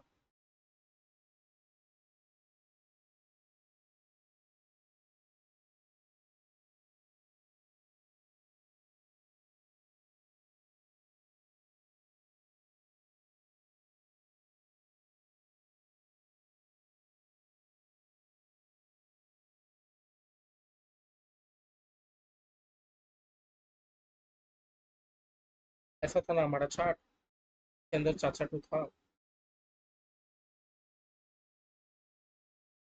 लेकिन लास्ट दिन हम लोग ने जो सम्स किया था उससे बेसी डिटेल नहीं देख रखा था, खाली एक एक ही डिटेल था, ओपनिंग का और मेरा जो ट्रायल बैलेंस में था, तो हम लोग को उसमें कुछ नहीं करना था। यहाँ थोड़ा आज मुझे लग रहा है कि थोड़ा ज़्यादा डिटेल देख रखा है, देख लो। इधर जाएगा मेरा आइटम, इधर में क्या जाएगा भैया, मेरा ओरिजिनल ओरिजिनल कॉस्ट, मेरे एसेट का ओरिजिनल कॉस्ट कितना है। इधर में जाएगा भैया डिप्रिसिएशन, मेरे एसेट का डिप्रिसिएशन कितना है, एक बार आप समझ जाओ, फिर आप लोग अपने कंफर्ट के अकॉर्डिंग कर सकते हो, कोई दिक्कत की बात नहीं है। इधर जाएगा भैया मेरा रिटर्न डाउन वैल्यू, इधर में क्या जाएगा रिटर्न डाउन वैल्यू, ठीक है। सबका क्या जाएगा, मेरा सबका क्या होगा, ये सबका मेरा ओपनिंग होगा। आप लोग शॉर्ट में एकदम मत लिखना, ओपनिंग के बाद एडिशन होगा, है ना, फिर डिलीशन होगा, फिर आएगा आपका क्लोजिंग, है ना। आपका एसेट में क्या होगा, कुछ ओपनिंग एसेट होगा, या आपने साल भर में कुछ और एसेट परचेज किया, कुछ एसेट को हटा दिया, अच्छा कुछ क्लोजिंग आ जाएगा। सेम टू सेम डिप्रिसिएशन में आपका डिप्रिसिएशन कुछ ओपनिंग से पड़ा है, फिर आपने डिप्रिसिएशन मतलब इस साल को और आपने डिप्रिसिएशन किया, फिर इस साल कुछ एसेट डिलीट हुआ ना, के कारण आपको क्या करना पड़ा, आपको डिलीट करना पड़ा, लास्ट क्लोजिंग, ठीक है। आई एम सॉरी, डब्ल्यू का जो हम लोग कर रहे हैं, डब्ल्यू का हम लोग को इतना कॉलम नहीं बनाना, हम लोग डब्ल्यू का एक भी कॉलम बनाएंगे तो हमारा काम हो जाएगा, उनके लिए हो जाएगा। सामने वाले सम हम लोग जो करेंगे नेक्स्ट क्लास में, अगर वहाँ नहीं होता है, कहीं ना कहीं हम लोग ऐसा बना देंगे। अभी के लिए तो फिलहाल आपका डब्ल्यू भी एक कॉलम में काम हो जाएगा, ठीक है। अब चलिए हम लोग आते हैं हमारे क्वेश्चन पे। यह क्वेश्चन हमें क्या देके रखा है, लैंड एंड कॉस्ट 220, आइटम का नाम क्या है, लैंड। भैया बोला लैंड का जो कॉस्ट है, जो मेरे ट्रायल बैलेंस में लिखा है, लैंड का जो कॉस्ट है 220, इसलिए लैंड का कॉस्ट मैंने 220 ओपनिंग में लिख दिया। नोट में आते हैं, ये वाला नोट है ना, पूरा company on the advice of independent valuer is to revalue the land 3,60,000। पूरा बोला अभी 220 है, हमारा कंपनी चाहता है कि लैंड का वैल्यू 3,60,000 कर दे, है ना। हमारा कंपनी क्या चाहता है कि लैंड का वैल्यू सिंपल 3,60,000 कर दे, 3,60,000 समझ आ रहा है, 3,60,000 और ऊपर में 3,60,000। पहले लाइन का मतलब समझो, थोड़ा इंडिपेंडेंट वैल्यूअर थे, मेरे कंपनी को एडवाइस किए, इंडिपेंडेंट वैल्यूअर थे, मेरे कंपनी को एडवाइस किए कि आप अपना जमीन को क्या कर दो, रीवैल्यू करा दो। ये कौन थे, इंडिपेंडेंट वैल्यूअर थे, मेरे कंपनी को एडवाइस किया आप अपना कंपनी का लैंड को रीवैल्यू करा दो। रीवैल्यू मतलब क्या होता है ना भैया, टेम्पररी, टेम्पररी मैं अपने एसेट को बढ़ा रहा हूँ, मैं टेम्पररी अपने एसेट का वैल्यू को बढ़ा रहा हूँ। देखो ना, मेरा एसेट का दाम कितना था भैया, 2,20,000, मैं उसको कितना कर दिया, 3,60,000। मेरा एसेट का वैल्यू 2,20,000 ही था, लेकिन मैंने टेम्पररी रीवैल्यूएशन करा लिया, एसेट का दाम बढ़ा दिया, मैंने एसेट का दाम बढ़वा लिया। तो भैया जब जब हम लोग ऐसा करते हैं, तो इसमें हम लोग का एक तो रीवैल्यूएशन रिजर्व क्रिएट होता है। कौन सा रिजर्व हमारा क्रिएट होता है भैया, एक तो रीवैल्यूएशन रिजर्व बोल के क्रिएट होता है, एक तो रीवैल्यूएशन रिजर्व बोल के क्रिएट होता है। क्यों, क्योंकि आपने तो रीवैल्यूएशन करा लिया, ठीक है, आपने क्या करा लिया, रीवैल्यूएशन। तो आप बात समझो, मेरा लैंड था 220 का, अभी आप क्या बोल रहे हो कि लैंड कितना का हो जाएगा, 3,60,000, 220 का था, 3,60,000 का आपने रीवैल्यू करा दिया। अगर मैं डिफरेंस समझूँ, दैट मीन्स कि आपने 1,40,000 का ऐड किया है, दैट मीन्स आपने 1,40,000 का ऐड किया है। अब भैया ऐड भी क्या किया, मेरा एसेट था 220 का, आपने कर दिया 3,60,000, दैट मीन्स मेरा एसेट में 1,40,000 का रिवैल्यूएशन हुआ है, मेरे एसेट्स पे 1,40,000 का रिवैल्यूएशन हुआ है। आपको बात समझ आ रहा है, मेरा एसेट था 220 का, अब वो हो गया 3,60,000, दैट मीन्स मेरा 1,40,000 का रिवैल्यूएशन हुआ। जब जब रिवैल्यूएशन होगा, मैंने बोला जब जब रिवैल्यूएशन हो, हम लोग को रिवैल्यूएशन रिजर्व करना होगा, हम लोग को रिवैल्यूएशन रिजर्व के नाम पे अमाउंट डालना होगा। क्या डालेंगे भैया, भैया मेरा एसेट तो 220 था, मेरा एसेट 220 था, अभी 3,60 हो गया, तो भैया डिफरेंस है 1,40 का। तो भैया मैंने क्या किया, 1,40,000 का रिवैल्यूएशन रिजर्व बना दिया, मैंने क्या किया, 1,40,000 का रिवैल्यूएशन रिजर्व बना दिया। खाली आप लोग को इतना बात क्लियर है, वापस से बताता हूँ। मेरा लैंड का दाम था 220, अभी मेरा लैंड कितना हो गया भैया 360। दैट मीन्स मैंने 140 का बढ़ाया। और जो 140 का बढ़ाया उसको हम लोग क्या करते हैं, पहले तो इधर एडिशन दिखा देते हैं ओरिजिनल कॉस्ट में। उसके बाद क्या ऊपर में एक रिवैल्यूएशन रिजर्व बोल के बना दिए 140 का, ठीक है। भाई मेरे याद रखना कि जो भी मेरा लैंड होता है, लैंड पे तो डिप्रिसिएशन लगता नहीं, लाजिम बोला था। तो भैया मेरा क्लोजिंग अमाउंट क्या बचा, 220 प्लस 140, 360। 360 को अपने यहाँ लिख देंगे फाइनल कॉलम पे, 60 को फाइनल कॉलम पे लिख देंगे। कोई चीज़ का दिक्कत है किसी को, कोई चीज़ का भी परेशानी है कि ना, पक्का। देखो फाइनल कॉलम पे आपने लिख दिया। अब उसके बाद अपना क्या, प्लांट एंड मशीनरी।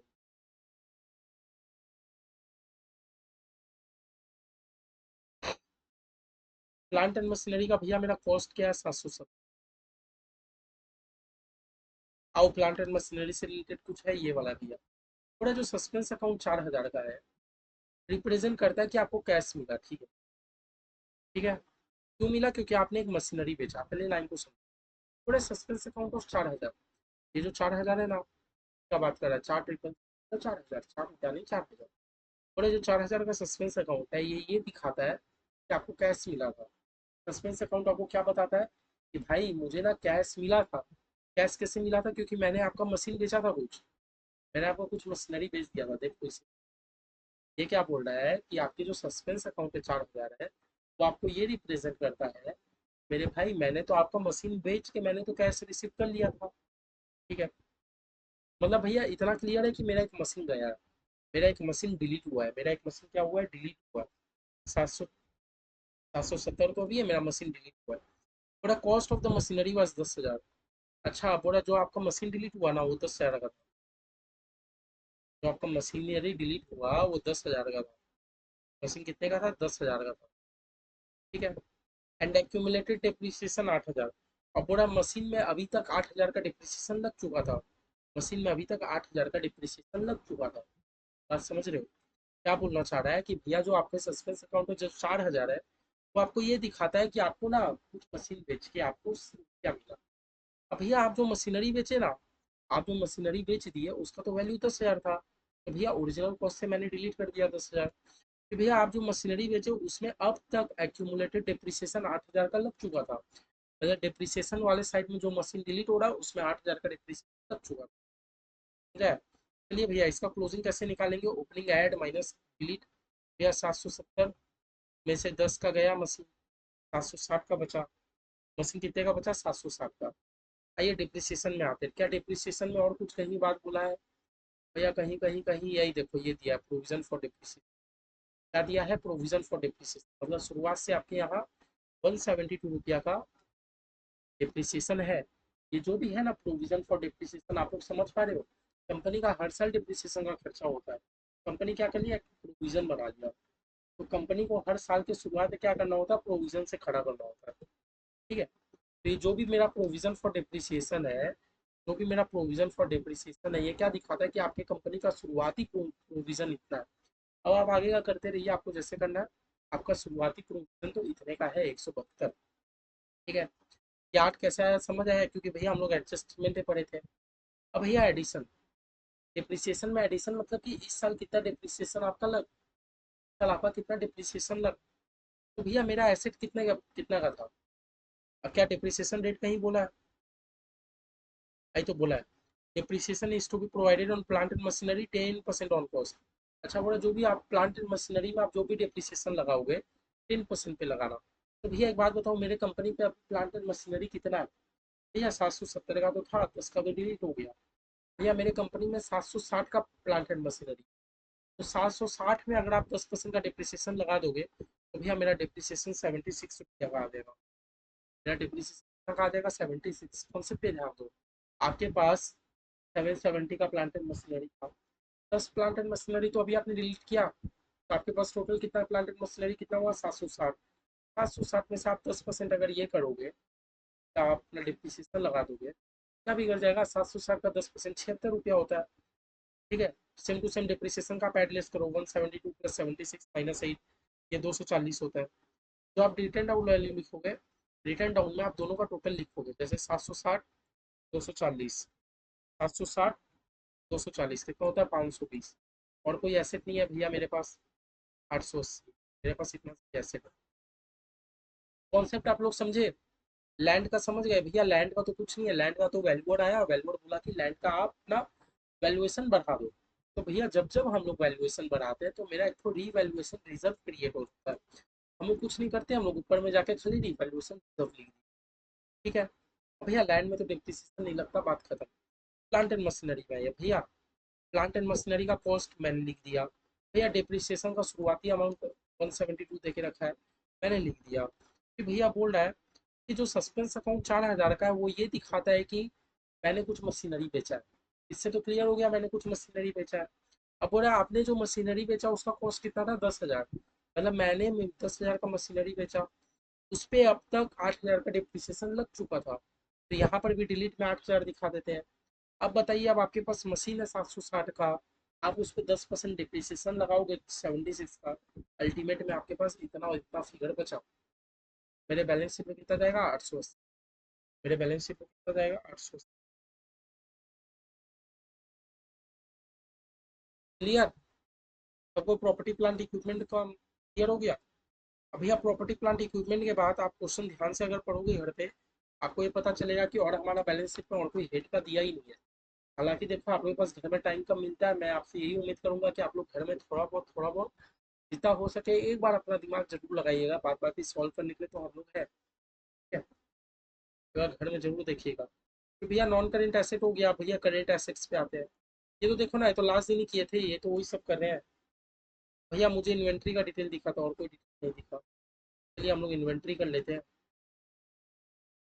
इन्वेंट्री क्या था भैया? इन्वेंट्री ये तो भैया इन्वेंट्री एक ही तो दिया है। तो भैया इसका भी नोट क्यों बनाना है? 86 डायरेक्ट लिख दो। जब एक ही चीज आपको दिया है तो उस चीज का नोट्स क्यों बनाना? डायरेक्ट आप 86। ठीक है। इन्वेंट्री के बाद क्या है भैया? भैया इन्वेंट्री का भैया एक तो ट्रेड रिसीवेबल का चीज मुझे नजर आ रहा है 96 का। 96 का क्या नजर आ रहा है? Trade receivable.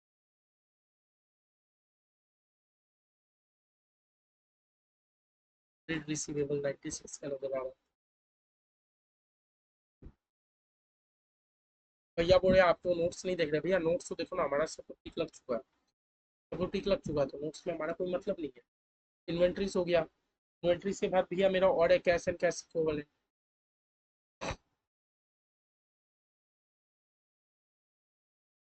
Cash and cash equivalent. भैया कैश एंड कैश इक्विवेलेंट है मेरे पास, खाली बैंक है, कोई कैश भी नहीं है मेरे पास। क्या है? खाली बैंक है। भैया 20 रुपये का बैंक है, डायरेक्ट लिख दीजिए। ठीक है, चलिए डायरेक्ट लिख दीजिए जगह बैंक। लेकिन आप लोग याद रखिएगा, आप लोग एग्जाम में जब भी करोगे, आप लोग ऐसे आगे पीछे नहीं कर सकते। एक प्रॉपर फॉर्मेट है, आपको इसी फॉर्मेट में लेके चलना होगा। तो भैया मेरा कोई भी एसेट और लाइबिलिटी का और कोई भी चीज़ मुझे नज़र नहीं आ रहा। देख लो, सब तो एक बार हो गया। ये सब जो है ये सब आपके पीएल का पार्ट है। तो चलिए एक बार हम लोग बैलेंस को खाली छोड़ देते हैं, हम लोग पीएल पे आते हैं। भैया पीएल पे हम लोग को चाहिए दो चीज़ें, चाहिए इनकम और एक्सपेंस। तो इनकम हम लोग को कैसे पता चलेगा भैया? कोई भी क्रेडिट ट्रांजेक्शन पता चलेगा इनकम है, और डेबिट ट्रांजेक्शन को देख के पता चलेगा ये लोग तो खर्च ही कर। तो जो इनकम करता है सबसे पहले उसको दे देते हैं, फिर हम लोग धीरे धीरे स्पॉट कर करके देते हैं। ठीक है। फिर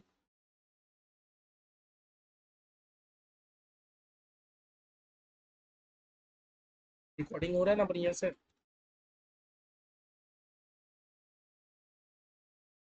चलिए, हम लोग को बस इतना पता होना चाहिए कि हम लोग पीएल कर रहे हैं, पीएल में हमारा सारा इनकम वाला चीज क्रेडिट साइड जाएगा, और सारा एक्सपेंस वाला साइड मेरा डेबिट साइड जाएगा। ठीक है। जब भी हम लोग कर रहे हैं पीएल, बार बार याद रखिए, हम लोग अभी पीएल कर रहे हैं, तो पीएल में भैया मैं कैसे ढूंढूं मेरा सेल वाला चीज का है, क्लोज वाला चीज का है? कुछ नहीं करना। हम लोग तो जानते हैं ना, इनकम वाला चीज क्रेडिट होता है, एक्सपेंस वाला चीज भैया मेरा डेबिट होता है। तो बस हम लोग ढूंढ लेंगे जाके। ठीक है, तो हम लोग चलिए पीएल कर रहे हैं। देखिए एक ही सम से हम लोग दोनों चीज कर रहे हैं। मेरा पीएल में सबसे पहले कौन सा चीज आएगा? इनकम्स की चीजें आएंगी, है ना? इनकम से मेरा सबसे पहला क्या आता है? Revenue from operation. Revenue from operation. क्या आपने बिजनेस करके आपने कितना रेवेन्यू कमाया? या मेरा लास्ट नोट कितना बना था, उसी नोट को कंटिन्यू करेंगे। जब भी आप बैलेंस शीट नोट को अकाउंट बना रहे हो, इसका मतलब ये नहीं कि अलग अलग नोट्स, नोट्स को टाल के क्लियर करना है। लास्ट नोट अपने 4 बनाया था, फिर हम लोग 5 नंबर नोट, कितना नंबर नोट देंगे हम लोग? 5 नंबर नोट बनाएंगे।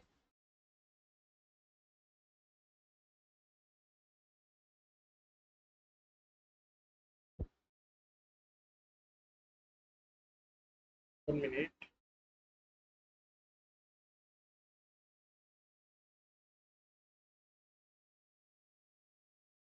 ठीक है, 5 नंबर नोट। हालांकि देखो मैंने एक दो चीज का आपको नोट्स नहीं कराया है, क्योंकि देखो क्लास रिकॉर्डिंग कर रहा हूँ। बेकार में आप लोग को ही लगेगा कि टाइम वेस्टेज हो रहा है। मैं चाहता हूँ कि कॉन्सेप्ट पे ध्यान दूँ। बाद बाकी ये सब चीज़ तो आप घर पे भी ड्राफ्टिंग कर सकते हो, है ना? तो इसीलिए मैंने नोट्स नहीं बनाया, लेकिन आप लोग को इंश्योर करना है कि जितना ज़्यादा हो सके आप अपना नोट्स बनाओ। बिकॉज अभी हम लोग का जो शेड्यूल है वो फोकस कर रहा है खाली डिस्क्लोजर के ऊपर, कि कितना बेहतर डिस्क्लोजर हो सकता है। इसलिए हम लोग नोट नंबर 5 में बनाते हैं।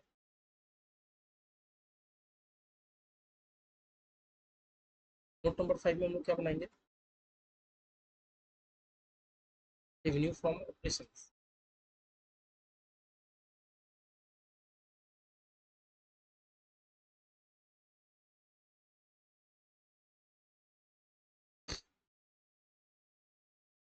चलिए, रेवेन्यू फ्रॉम ऑपरेशन मतलब समझ गए ना कि मेरा सेल वेल करके कितना आया।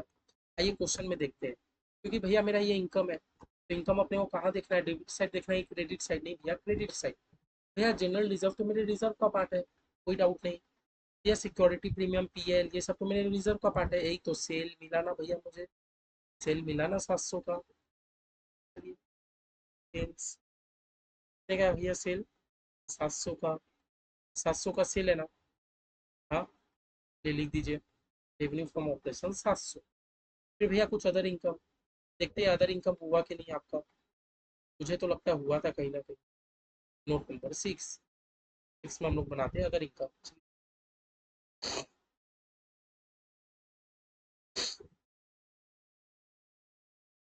अदर इनकम,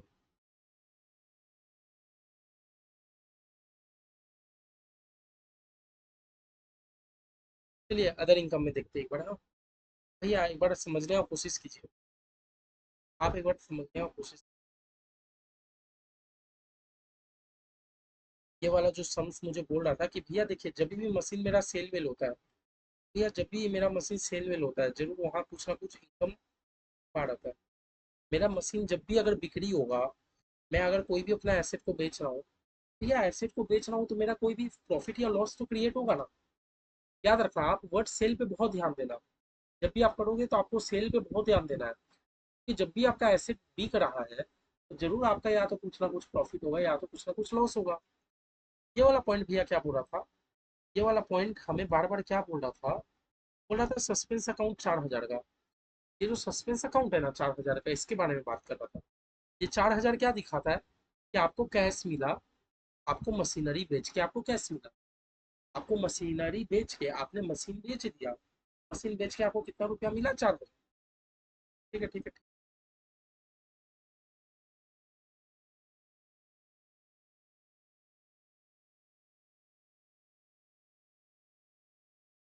एक बार लिखते हैं, एक बार देखो आप लोग, फिर आप लोग समझो। या मशीन बेच के आपको कितना रुपया मिला? 4,000 रुपया मिला। मैं सिर्फ फोर लिख दूं क्योंकि 000 तो ऊपर में चल रहा है। आपको मशीन बेच के कितना रुपया मिला? 4,000। मैंने इसको भी यूज कर लिया। पूरा आपका मशीनरी। अब आपको ये पता करना है कि मेरे को मशीन बेच के प्रॉफिट हुआ कि लॉस हुआ। याद रखना, जब भी आप पीएल या बैलेंस शीट कुछ भी बना रहे हो, और ऐसा आपको मशीन बिका, खरीदा, या कोई भी एसेट बेच रहे हो, खरीद रहे हो, तो भैया इस केस में दो ही ना सिचुएशन क्रिएट हो सकता है। या तो आपको कुछ ना कुछ प्रॉफिट होगा, या तो भैया आपको कुछ ना कुछ लॉस होगा। या तो भैया प्रॉफिट होगा या तो कुछ ना कुछ लॉस होगा। अब भैया मुझे क्वेश्चन इतना तो बता दिया कि ये जो सस्पेंस अकाउंट है 4,000 का, ये दिखाता है कि आपको मशीन बेच के कैश मिला। ठीक है।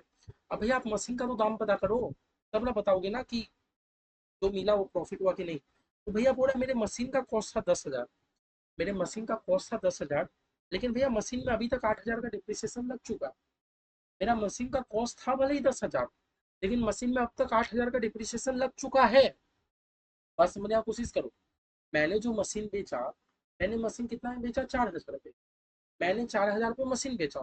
अब भैया मेरे मशीन पे आई है, मशीन तो था 10,000 का, 8,000 का डिप्रिसिएशन लग चुका है। तो भैया मेरे मशीन का कॉस्ट तो 2 ही हजार बचा ना। Less machine cost 2,000। किस किस को बात समझ आया?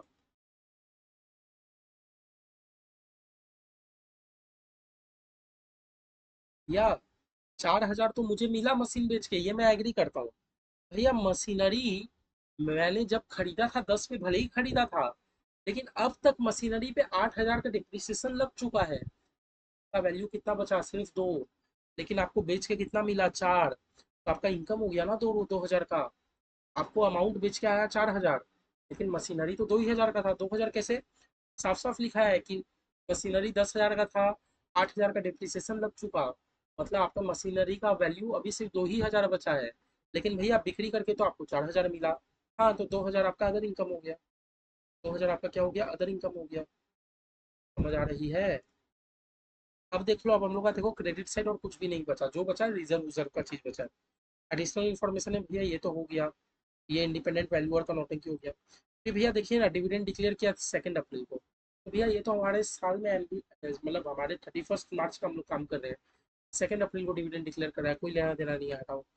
ये वाला हम लोग देख लिया, अभी अभी देखे ना क्या काम था। डिप्रिसिएशन भी देख लिया। ठीक है। अब आओ हम लोग अपने एक्सपेंस पे आते हैं, टोटल कर लेते हैं। और तो आई थिंक कुछ पता नहीं, 700 एक्सपेंसेस में आते हैं।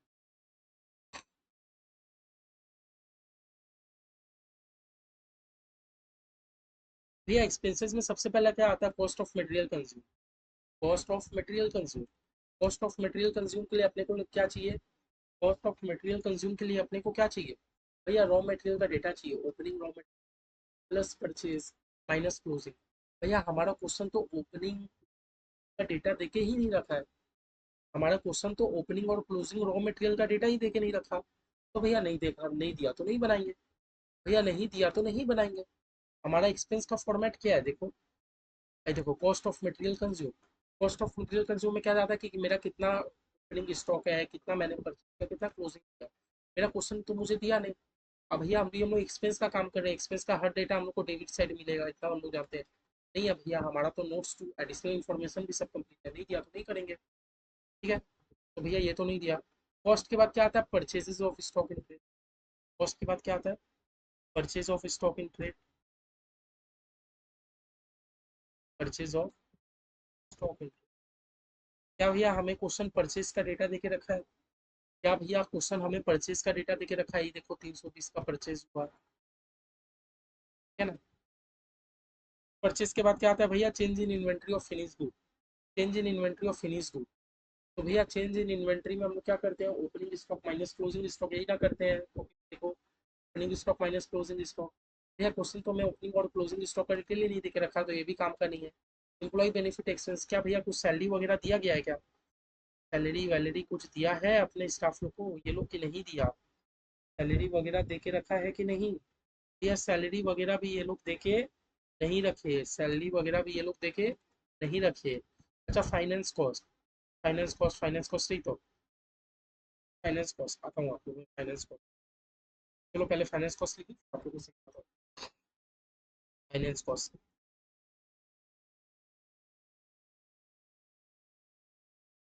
नोट नंबर मेरा क्या बन जाएगा? 7 बन जाएगा।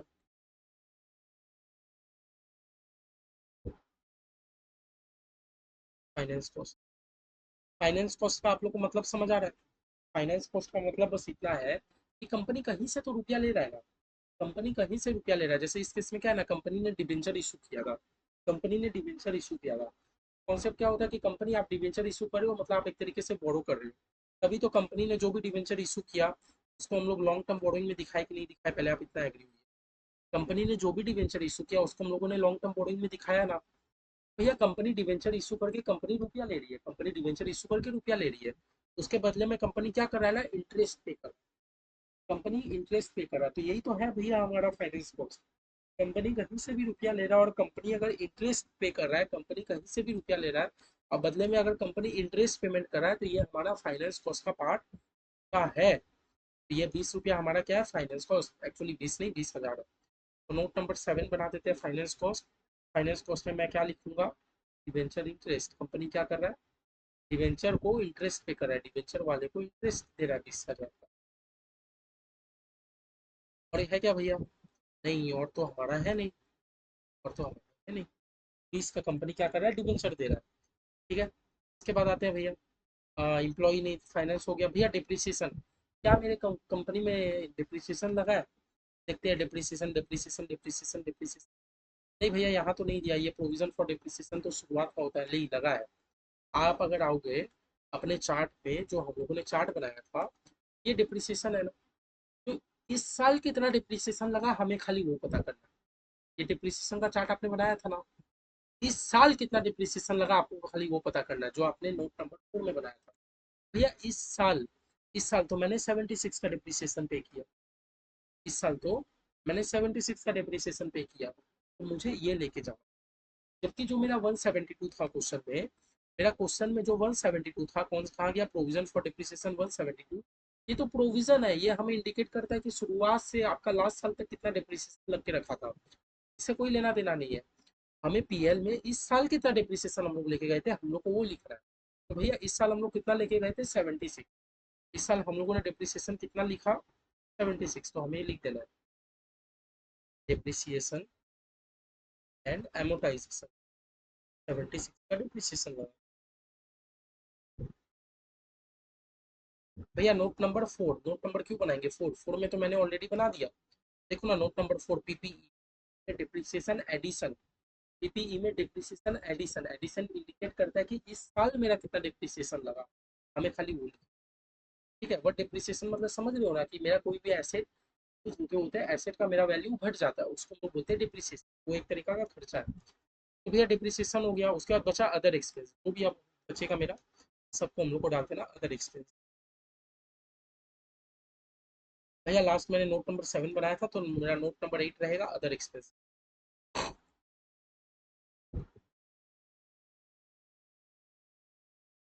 अदर एक्सपेंस,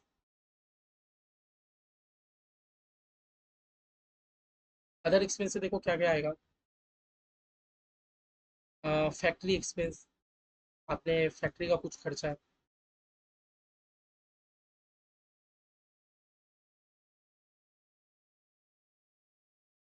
फिर भैया administration expense 30। Factory expense, sorry 60 का फैक्ट्री एक्सपेंस मेरे 60 का था। Administration expense 30।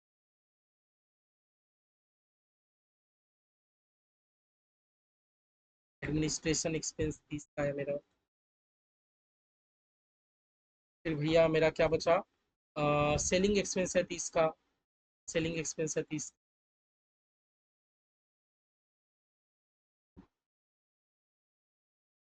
फिर भैया और कुछ है, और तो कुछ है नहीं। ये डिविडेंड, डिविडेंड पे आता हूँ। डिविडेंड हम लोग रिजर्व के साथ एडजस्ट करते हैं, मैं आपको बताता हूँ। तो भैया हो गया, और मेरा कोई नोट्स नहीं बचा। टोटल है 120। 120 को हम लोग अदर एक्सपेंस में डाल देंगे, और कुछ भैया नहीं बचा। चलिए भैया हम लोग अपना एक्सपेंस का टोटल करते हैं। तो भैया कितना हुआ मेरे एक्सपेंस का टोटल, 506। 506, 536 हुआ हमारा एक्सपेंस का। तो भैया हम लोग का लास्ट में प्रॉफिट क्या आया, प्रॉफिट क्या आया, प्रॉफिट फॉर द ईयर। भैया प्रॉफिट फॉर द ईयर मेरा आया 166। कैसे 166 कितना आया, क्योंकि भैया आपका इनकम है 702 का, आपका एक्सपेंस है 536 का। देख पा रहे हो, आपका इनकम है 702 का, आपका एक्सपेंस है 536 का। आप प्लस माइनस करोगे तो आपको प्रॉफिट हुआ। प्रॉफिट हुआ तो प्रॉफिट लिखना है, लॉस हुआ तो माइनस में लिखना है। प्रॉफिट हुआ तो प्लस में लिखना है, लॉस हुआ तो माइनस में लिखना है। कोई दिक्कत की बात उसमें नहीं है। ठीक है, अब भैया हमारा बस एक ही चीज बचा, हम लोग को बैलेंस शीट क्लोज करना। लेकिन भैया बैलेंस शीट क्लोज करने के लिए मेरा रिजर्व अभी तक कंप्लीट नहीं हुआ। ये रिजर्व में आते हैं, नोट नंबर 2 में। एक तो भैया रिवैल्यूएशन रिजर्व। मैंने आपको बोला था ना कि मैंने आपको रिजर्व के बारे में अभी तक कुछ भी नहीं पढ़ाया। रिजर्व आपके बहुत टाइप्स के हैं, रिजर्व आपके बहुत टाइप्स के हैं। मैंने आपको अभी तक एक भी रिजर्व के बारे में नहीं बताया, जान के नहीं पढ़ाया। आपके ऐसे रिजर्व बहुत टाइप के मैंने जान के नहीं बताया। तो एक बार में आप लोग रट्टाबाजी ये सब कर ही नहीं सकते। आपको एक एक चीज धीरे धीरे समझ आएगा, बहुत ही अच्छा रहेगा। आपको आज एक बात समझ आया ना, कि कंपनी अगर कभी भी अपने एसेट का वैल्यू बढ़ा देता है, कंपनी कभी भी अपने एसेट का वैल्यू बढ़ा देता है, देन हम लोग उसको रीवैल्यूएशन रिजर्व के नाम से रिपोर्ट करते हैं। कंपनी कभी भी अपने एसेट का वैल्यू को बढ़ा देता है, अगर हमारे केस में भी हुआ था ना, कंपनी ने बढ़ाया ना, कंपनी ने क्या किया, लैंड का वैल्यू को बढ़ा के 360 कर दिया। भैया लैंड था कितने का, भैया लैंड था 220 का। कंपनी ने कर दिया 3 साल, मतलब कंपनी ने 1,40,000 लैंड का वैल्यू बढ़ा दिया तो उससे क्या क्रिएट हो गया पता है, रीवैल्यूएशन रिजर्व। एक वैल्यू, एक रिजर्व के बारे में आप लोग सीख गए ना। हालांकि चैप्टर के बारे में टेंशन ना करें, पूरा अकाउंट सुनाने के बाद हम ये चैप्टर में फिर घूम के आएंगे कि आप लोग का एक एक वर्ड आप लोग को क्लियर हुआ कि नहीं। ये चैप्टर का एक एक वर्ड आपको कोई ना कोई चैप्टर में सीखने को मिले। बस आप लोग इतना याद रखो, कंपनी अगर कभी भी अपने एसेट का वैल्यू बढ़ाता है तो उसको हम लोग रीवैल्यूएशन रिजर्व में दिखाते हैं। ठीक है। अब भैया एक एक रिजर्व का बात कीजिए। भैया मेरा जनरल रिजर्व है 130 का।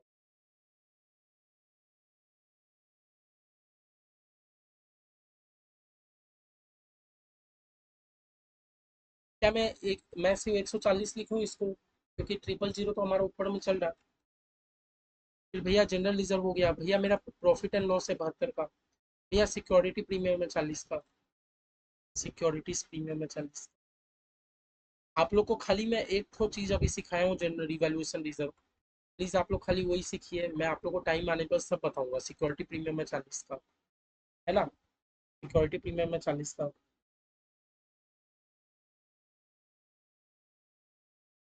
ठीक है, इतना है। फिर भैया आइए पीएल के बारे में। पीएल के बारे में आपको दो चीज देखना है। यहाँ मत कीजिए, यहाँ मैंने जगह छोड़ा नहीं था। पीएल के बारे में आपको क्या देखना है, ओपनिंग। हमारे जो ट्रायल बैलेंस में पीएल देखे रखा है, याद है हम लोग जब ट्रायल बैलेंस कर रहे थे तो ट्रायल बैलेंस से मैंने आपको बताया था कि क्लोजिंग स्टॉक हमारा ट्रायल बैलेंस में नहीं आता। क्लोजिंग स्टॉक हमारा ट्रायल बैलेंस में नहीं आता, दैट मीन्स क्लोजिंग स्टॉक हो या लो, हमारा ट्रायल बैलेंस में नहीं आता। मतलब हमारे ट्रायल बैलेंस से जो पीएल दे के रखा है, ये ओपनिंग पीएल है। आप लोग को पहले इतना आइडिया हो जाना चाहिए। हमारे ट्रायल बैलेंस में जो भी प्रॉफिट एंड लॉस देके रखा है ना, ये ओपनिंग पीएल है ना। तो हमारा ओपनिंग पीएल कितने का देके रखा है भाई, 72 का। एड प्रॉफिट, इस साल आपको प्रॉफिट हुआ ना। भैया कहाँ प्रॉफिट हुआ, अरे अभी तो आपने पीएल बनाया, अभी तो आपने पीएल बनाया, तो आपको पीएल से कितना का प्रॉफिट हुआ, अभी अभी तो आपने पीएल बनाया। तो भैया प्रॉफिट फॉर द ईयर 166, अभी अभी आपको 166 का प्रॉफिट हुआ, हुआ कि नहीं, लेकिन लेस। हमारे क्वेश्चन में इंटरिम डिविडेंड पेड बोला था। भैया एक बात बताइए, कंपनी अगर डिविडेंड पे करेगा तो कहाँ से करेगा। कंपनी तो डिविडेंड अपने प्रॉफिट से ही ना पे करेगा।